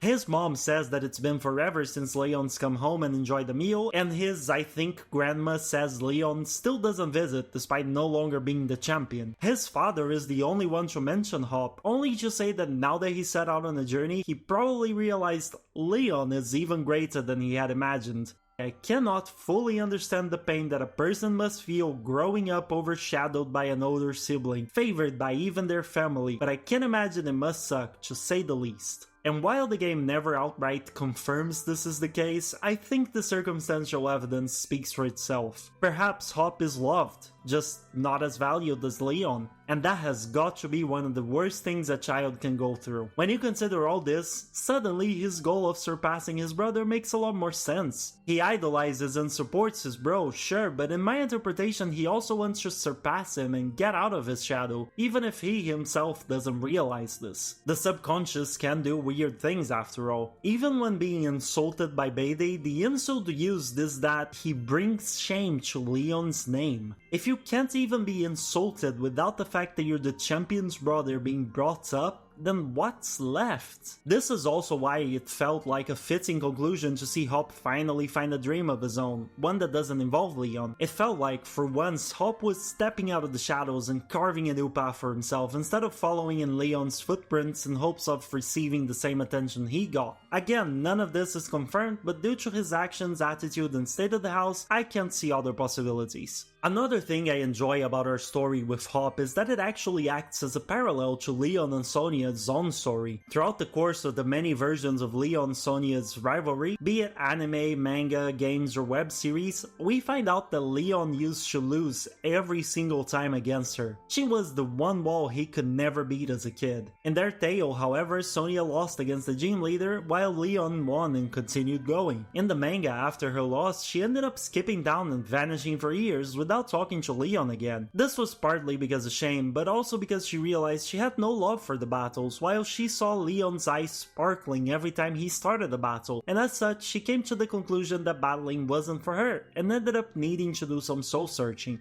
In the games it was less dramatic, but she still gave up being a trainer. In Hop's case, it's a bit different in that he never beat us, while Sonia beat Leon constantly, but he eventually also became a professor in training, while we went on to become a champion, much like Sonia and Leon, respectively. This is all not to say Hop's tale is perfect, mind you. There were many things that could have been done better, and that's not even including the gameplay portion that made him incredibly annoying with the constant fights and talks. My favorite example is the path he ultimately chose for himself. himself. If he wants to help others, why not become, say, a Pokemon Ranger? Or maybe a Nurse Joy? Why become a Pokemon Professor, a profession that traditionally doesn't really get involved with the plebs? But regardless, even with my nitpicking, I have to say that this was the best character arc we got, and I appreciate that. I hope you too come out of this video with a fresh perspective on the character, even if you disagree with it. Another thing I want to highlight as a positive in these games was Galar itself. Now, I understand it might be weird for you to hear this given that I just bashed Galar's map design some dozens of minutes ago, but there are other aspects to a region and its map, and some of them were pretty well done here. The main thing I want to highlight is the gym culture of the region. No, I don't mean Galar's full of ripped people who never skip leg day, I mean gym as in the gym challenge the trainers go through. In Galar, the gym challenge is viewed as the ultimate sport. In other regions, we'd go through each gym, solve a puzzle and fight the leader at the end, one-on-one, without even seats for other folks to sit and watch. This was somewhat rectified in the anime where, over the show's many seasons, gyms were shown as having stands and places for people to sit down in and watch the match, even if they were barely ever full of people. However, to my knowledge, no region throughout any of the different forms of media has done gyms as well as Galar did. You can already see a massive difference in the first hour or so of the game. In Galar, you can't just walk up to a gym and fight the leader. Oh no, you have to first be acknowledged by a trainer of significance to the league and receive a letter from them that allows you to join the challenge. This already weeds out a lot of participants because you have to really be strong to earn that recommendation, or born into the right family, I guess. This is so ingrained in Galarian culture that the participants are watched based not only on their personal skills but also on the very name that recommended them. Bayday, for example, makes it a point to constantly say that Rose, the league chairman, was the one that gave him a letter. Meanwhile, we often see people who know both us and Hop because we are the only two participants that were endorsed by the unbeatable champion. The name that endorsed a person puts on their back a weight born from the expectation of the gym challenge aficionados. You as the player are expected to do well because Leon endorsed you. Hop doubly so given that he's also Leon's brother. But if, by the time you got Yumoto stoked to register in the gym challenge, you were not yet convinced that this is a major cultural phenomenon in Galar, I am willing to bet your tune changed as soon as you entered the packed stadium with other participants and heard the crowd cheering.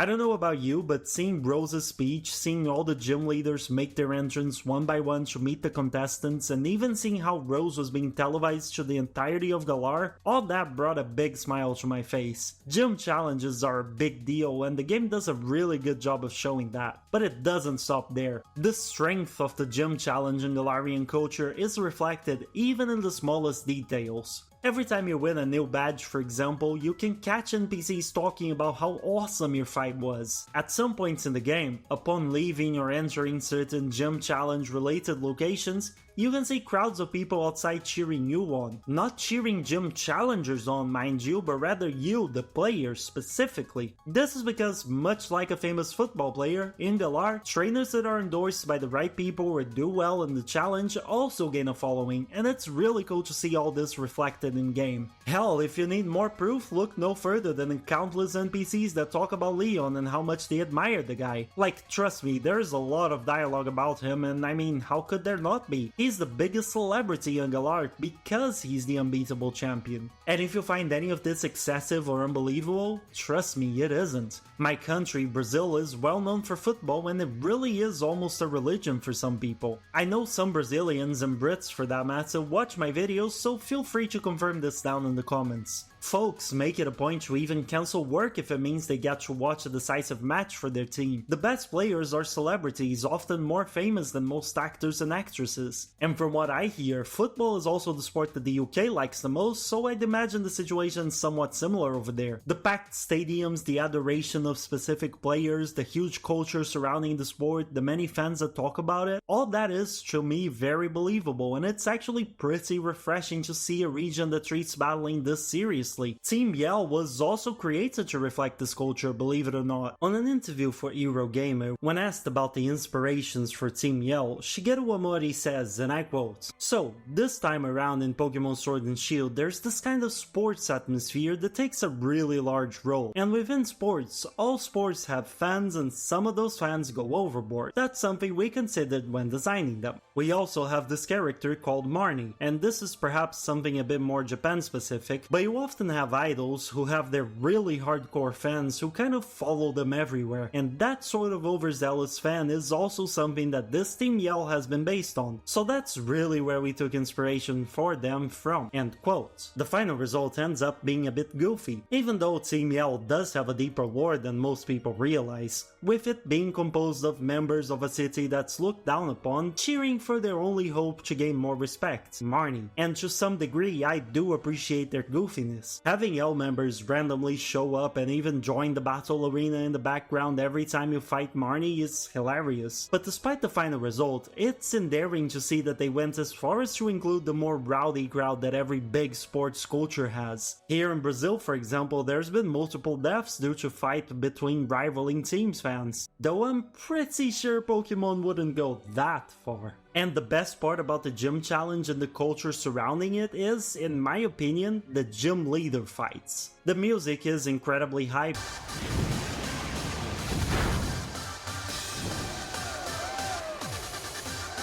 And when the fight's about to end and Dynamax happens, the crowd starts chanting, adding to the soundtrack.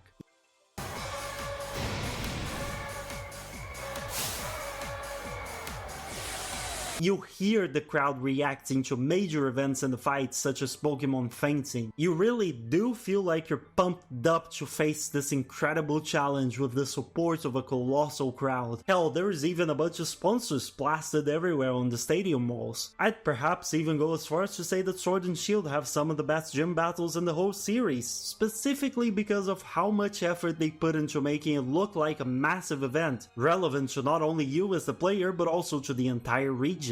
Now, is this gym challenge culture perfect? No, of course not, but I still enjoyed what we got and would love to see it expanded upon if we ever revisit Gen 8. And speaking of culture in comparisons to real life, I also need to say that I appreciate the effort they put into making the region feel a bit like the UK. It's obviously far from perfect, but the effort is there and I have to appreciate it. For most of you, this will be most obvious when selecting the English language and seeing the British spelling for the words. In fact, looking at my notes, I wrote down about this a mere 5 minutes into the game, as your own house has text including the word telly instead of television or TV, and mum instead of mom. It only got more frequent from there, with some characters constantly speaking in a way that's typical of specific regions within the UK. But of course, this is admittedly a localization thing and not necessarily something the devs intended. Or so you might think until you realize that there are many design choices specifically made to make the region feel more like the UK. I think the development team actually has a huge advantage here in that the art director for the games is British. He spoke a lot about how they made decisions to try to ensure the game feels familiar to those who know the UK, and it's pretty impressive how far they went. In an interview for Game Informer, James Turner, the art director for the games, says that one of the main priorities he had was to convey the beauty and the appeal of the UK. This philosophy extended even to the small details such as the signboards within routes. He says that the first draft he got was that of medieval looking signs, and he revised those to make them closer to what they would look like in the UK.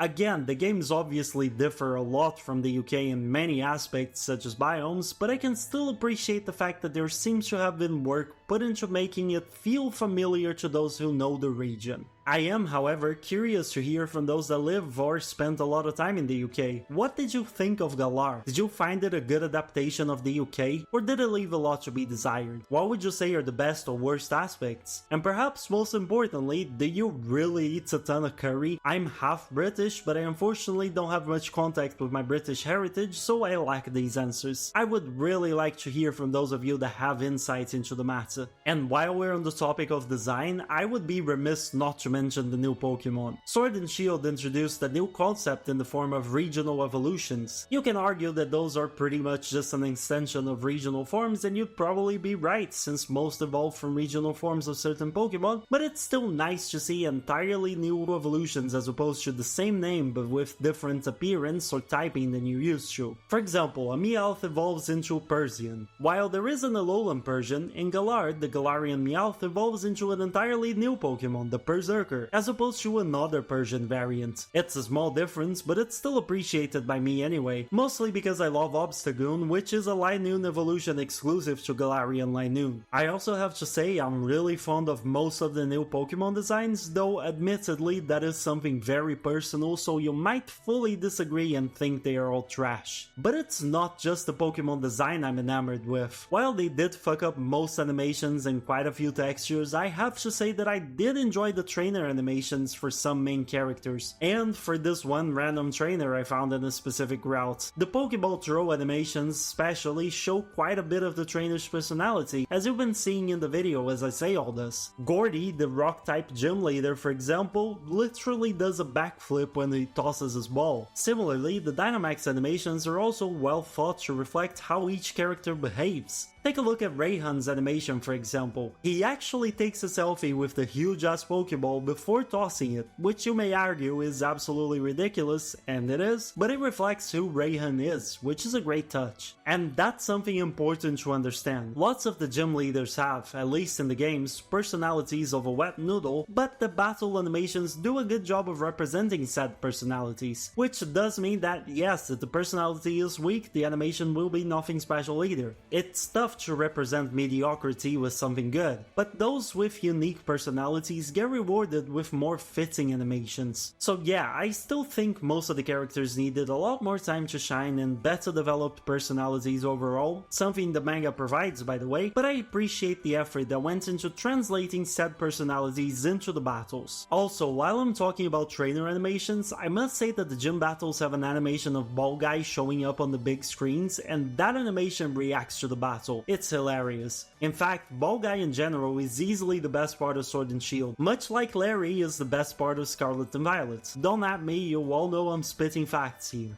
Something else I want to talk about in terms of realized potential is the DLCs. I have my grievances with them, as do most of you, but I have to say that they did introduce perhaps the open world that worked the best in the franchise so far. It's not a good open world, mind you, but it's the best one we have, save for maybe Legends Arceus. But what I do think made the DLCs shine were their stories. Sword and Shield storylines were lackluster to say the least, and we've already spent a lot of time exploring why. However, the DLC decided to make two self-contained stories that didn't, at least on the surface level, relate to the main storyline, and I have to say it worked better than I thought. Again, much like the open worlds, the stories aren't good per se, they are just better than the main game storyline, which admittedly is, at least when talking about the games, a very low bar. But I was shocked at how much more enjoyable a small, concise tale was compared to whatever mess they cooked for the main game. The DLCs had no world-ending stakes, it was just you exploring the new lands and engaging with them. The second DLC was especially enjoyable to me. Regardless of how easy the clues were, following them and finding legendaries was actually enjoyable. And having an entire DLC with this premise made me realize that a main Pokemon game doesn't necessarily need a world-ending threat, a villainous team, nothing like that. Just put us in an expedition akin to Project Mew from the anime or akin to Peony's Adventure, and that'll be enough for players to have a really good time, I think. I would certainly love to see them try something like this anyway. The DLCs also fixed a lot of the problems the base game had, but I want to focus on one specific problem: the post-game content.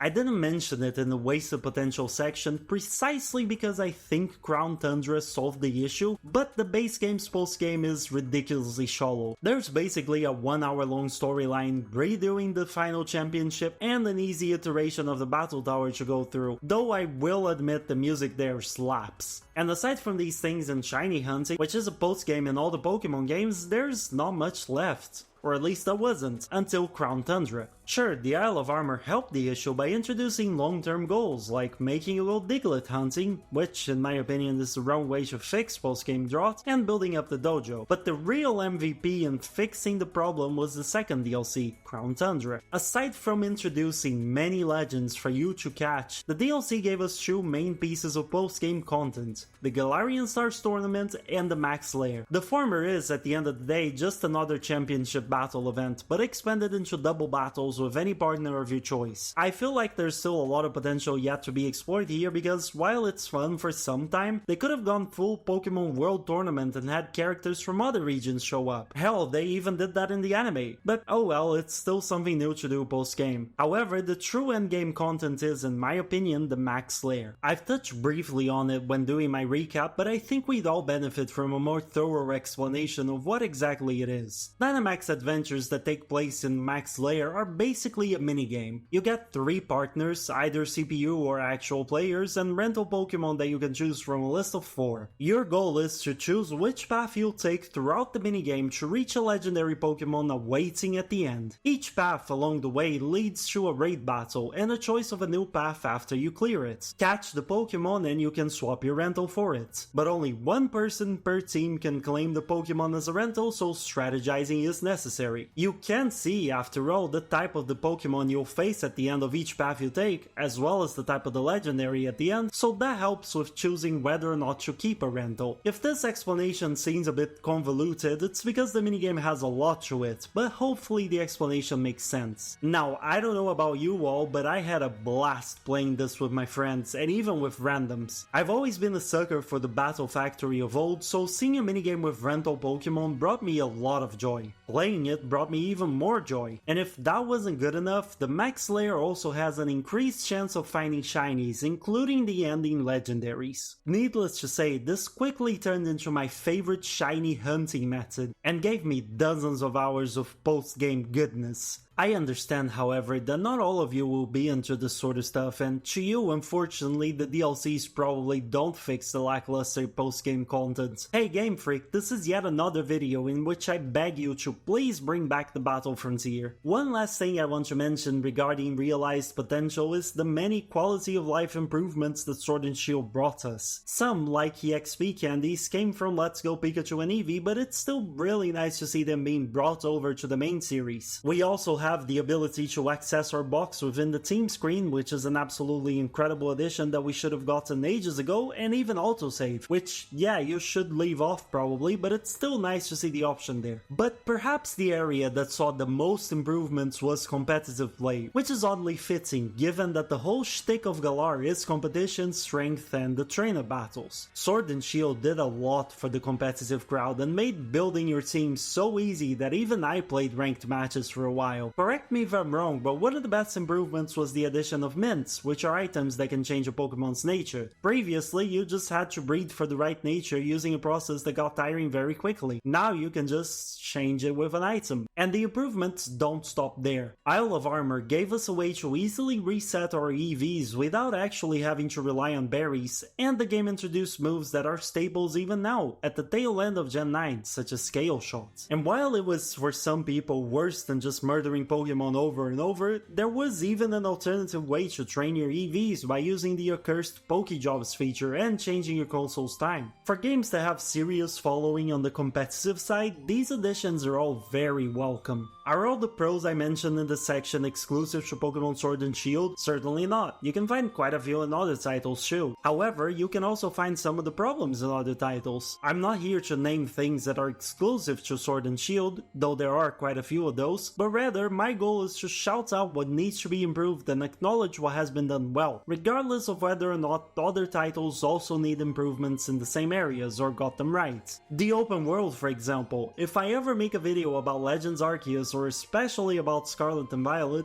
you bet your ass I'll be repeating all my points about Pokemon not behaving as they should, or about how we benefit from environmental puzzles. Well, I think that covers everything I wanted to talk about in regards to wasted and realized potential for Pokémon Sword and Shield. As I write this, I have no idea how long the video will be, but it feels like extremely damn long, and we are still not entirely done. When I did a similar video to this in the past about the wasted potential of Pokémon X and Y, which is great and you should watch, I included a section about what the future of the generation could look like. I think that's a super fun exercise, so I'll do it again. Now that we've gotten Pokemon Legends Z2A or ZA or Z-A, fuck if I know how Gamefreak wants us to pronounce it, one thing is very clear. Legends as a sub-series is here to stay. In fact, Gamefreak has said that the Legends games are also main games, so it's not even a sub-series, though I kinda prefer calling it that. With that in mind, I personally feel like there's a lot to be explored in Galar's past, specifically 2 moments. The first would be the tale of the 2 ancient Galarian kings as they fought against the Darkest Day alongside Zacian and Zamazenta. Given that this tale took place 3,000 years in the past, the region would feel fresh as it would look very different from what it does now. Furthermore, there is a lot of potential in the idea. We could see how they got involved in the Darkest Day situation, how they got Zacian and Zamazenta to help them, and even what happened after. Hell, they can even throw us into an unending kingdom management gameplay for a post-game type of thing, maybe even hide the legendaries behind developing the Galarian kingdom enough. All I know is I'd love to see how the first war against the Darkest Day went. And hey, AZ's ultimate weapon was also being fired around 3,000 years ago, so there's even potential for refugees from Kalos to show up and give us more background info on the Kalos War. But as I said, there are 2 moments we can visit, and this is just one of them. The other is all the way back when Eternatus first landed on the planet, and presumably Calyrex fought against it alongside the dogs and perhaps Urshifu, as we established. In this Legends game, we wouldn't really play as a human, but rather as Calyrex himself, and experience how he teleported the whole damn forest away from danger, and how he repelled Eternatus the first time. If the idea of playing as a Pokemon seems weird to you, I'd like to remind you that we've had plenty of games that made us play as Pokemon. The Mystery Dungeon games are the most famous examples, but there's also the Poké Park series and even Pokemon Dash, to name a couple. Both of these ideas might seem far-fetched to you, and I understand. I think the bottom line is that I just want the Galarian lore to be better explored instead of leaving it in the absolute mess that is Sword and Shield. However, even if they decide not to do that, there's plenty of other routes the developers could take. From here on out, I acknowledge these next ideas are absolutely wild takes that have zero chance of ever happening, but hey, if we're all dreaming here, might as well just brainstorm, right? The first idea that comes to mind is a spin-off game in which you'll manage trainers for the Galarian Gym Challenge. See, while the games explore sports culture well enough, there's still a lot missing, such as team managers. While there are no real teams in the challenge as we know it, I can still see people working as freelance managers. In my scenario, you'd be one of those with some trainers under your wing that you'd have to prepare for the gym fights. Things like telling them what types to add to their team, if they should focus on offense or defense, etc. If you've ever played Football Manager, I'm picturing something like that. Hell, you can even add gyms to the gym challenge. Transform all minor gyms into major,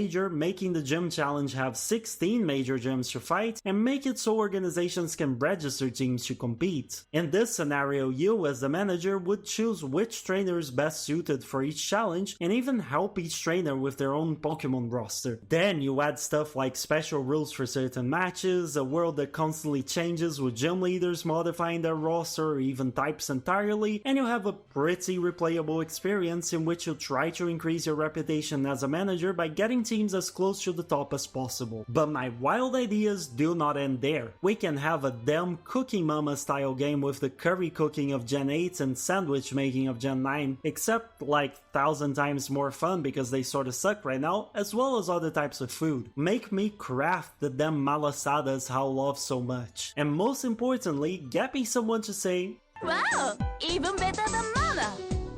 at the end of every meal we make. If that sounds shallow to you, I urge you to go play Cooking Mama. But if that still sounds shallow, fuck it, add a restaurant to the mix. Make it a cook-serve delicious or overcooked sort of deal in which you have to prepare dishes and serve them to other Pokemon or something. I know Cafe Remix already has this sort of theme, but I'm talking about actual cooking minigames here, since they dare to dip their toes into the genre with the curry making and the entire curry decks in Sword and Shield. And also, of course, make it Pokemon themed, by making it so you cook with your Pokemon, using their skills, stuff like that. That aside, they can also expand upon the story in many other ways. We could, for one, get a new version of the titles that literally just fixes the story by making it the manga story, though I would rather just get something new at this point. We can get a game in which we play as Leon, for example, which seems like it would certainly be more interesting than what we got. We can get a game that follows Hop's journey to be a professor with him doing tasks for Sonia. I don't know. The point is, there is still a lot to be explored in Galar, and I do hope we come back to the region one day, so long as whatever new game we get is actually good. And with that, I'm finally done with the video. Well, sort of. You'll notice that I haven't actually talked about Dynamax, and that's simply because I have no strong feelings towards it, though it did bring 90s Pikachu back, which I love. The gimmick is better than Z-moves for sure, but I still prefer Megas and Terastallizing. That aside, like I said, I haven't mentioned all there is to say, else we'd be here for countless hours and my voice cannot take recording a video that's even longer than this one. I actually struggle a lot with audio, as you might have seen from other videos, and as such I try to record the whole script in one sitting because there's less of a chance I'll sound different. I genuinely have no idea how I sometimes sound different despite nothing changing in my setup, but it happens, so I have to take precautions. But I did mention the main points that annoyed me as well as the ones that I felt were best about the game, so I'm happy with the results. I can only hope you are too. For my conclusion, I want to finally address a question. Is Gen 8 the worst generation? In my opinion, due to all I mentioned, unfortunately yes. While Pokemon has never been known for its storyline, I do still value a story, and seeing it butchered here alongside all the other issues is too much for me. I do still think, however, that the games are fun in spite of all the issues. But what about you? Do you think Gen 8 was the worst or not really? And in fact, I'll leave you with more questions. Did you enjoy Pokémon Sword and Shield? Did you hate the games? Do you have no strong feelings towards them? Did you even play them? And if so, what do you feel is the biggest case of wasted potential in the games? These, along with the other questions I dropped throughout the video, are just suggestions. At the end of the day, I just want to hear from all of you, because engaging with the comments is easily my favorite part of doing this whole YouTube thing. So by all means, drop whatever thoughts you have down there. If you're looking for more content like this, then you're in luck. I have another video that outlines the wasted potential of Pokemon X and Y here in the channel. Link should be on top right of your screen right now. 2 months after I made it, Gamefreak announced Pokemon Legends ZA, and I'm still riding that high. In fact, I'll just go ahead and claim full responsibility for the announcement. It's pretty obvious they saw my video and whipped up a game in 2 months. You're all welcome. Wasted potential of X and Y aside, I also have a video on whether Ultra Sun and Moon ruined Lucamine's character, as well as one about a big issue I've been noticing with the Pokemon remakes. And while this is not really in the same vein as the other videos I just mentioned, I also have an analysis about what makes Pokemon Snap so fun. That might be my favorite video of the bunch, so I urge you to watch it if you have half an hour to spare. And that's it. I hope you enjoyed your time with the video. If you did, please do leave a like and consider subscribing to the channel for more. My videos aren't all about Pokemon, but I love this franchise, so you bet there will be more. And hey, you might just enjoy my other content too. In case you wish to support my creativity a bit more directly, my channel has memberships, and there's also a Patreon down in the description with some interesting bonuses for you to find. But above all else, leave a comment. I genuinely do love hearing from all of you. That aside, thank you so much for watching, and I'll see you hopefully in the next video. Bye bye!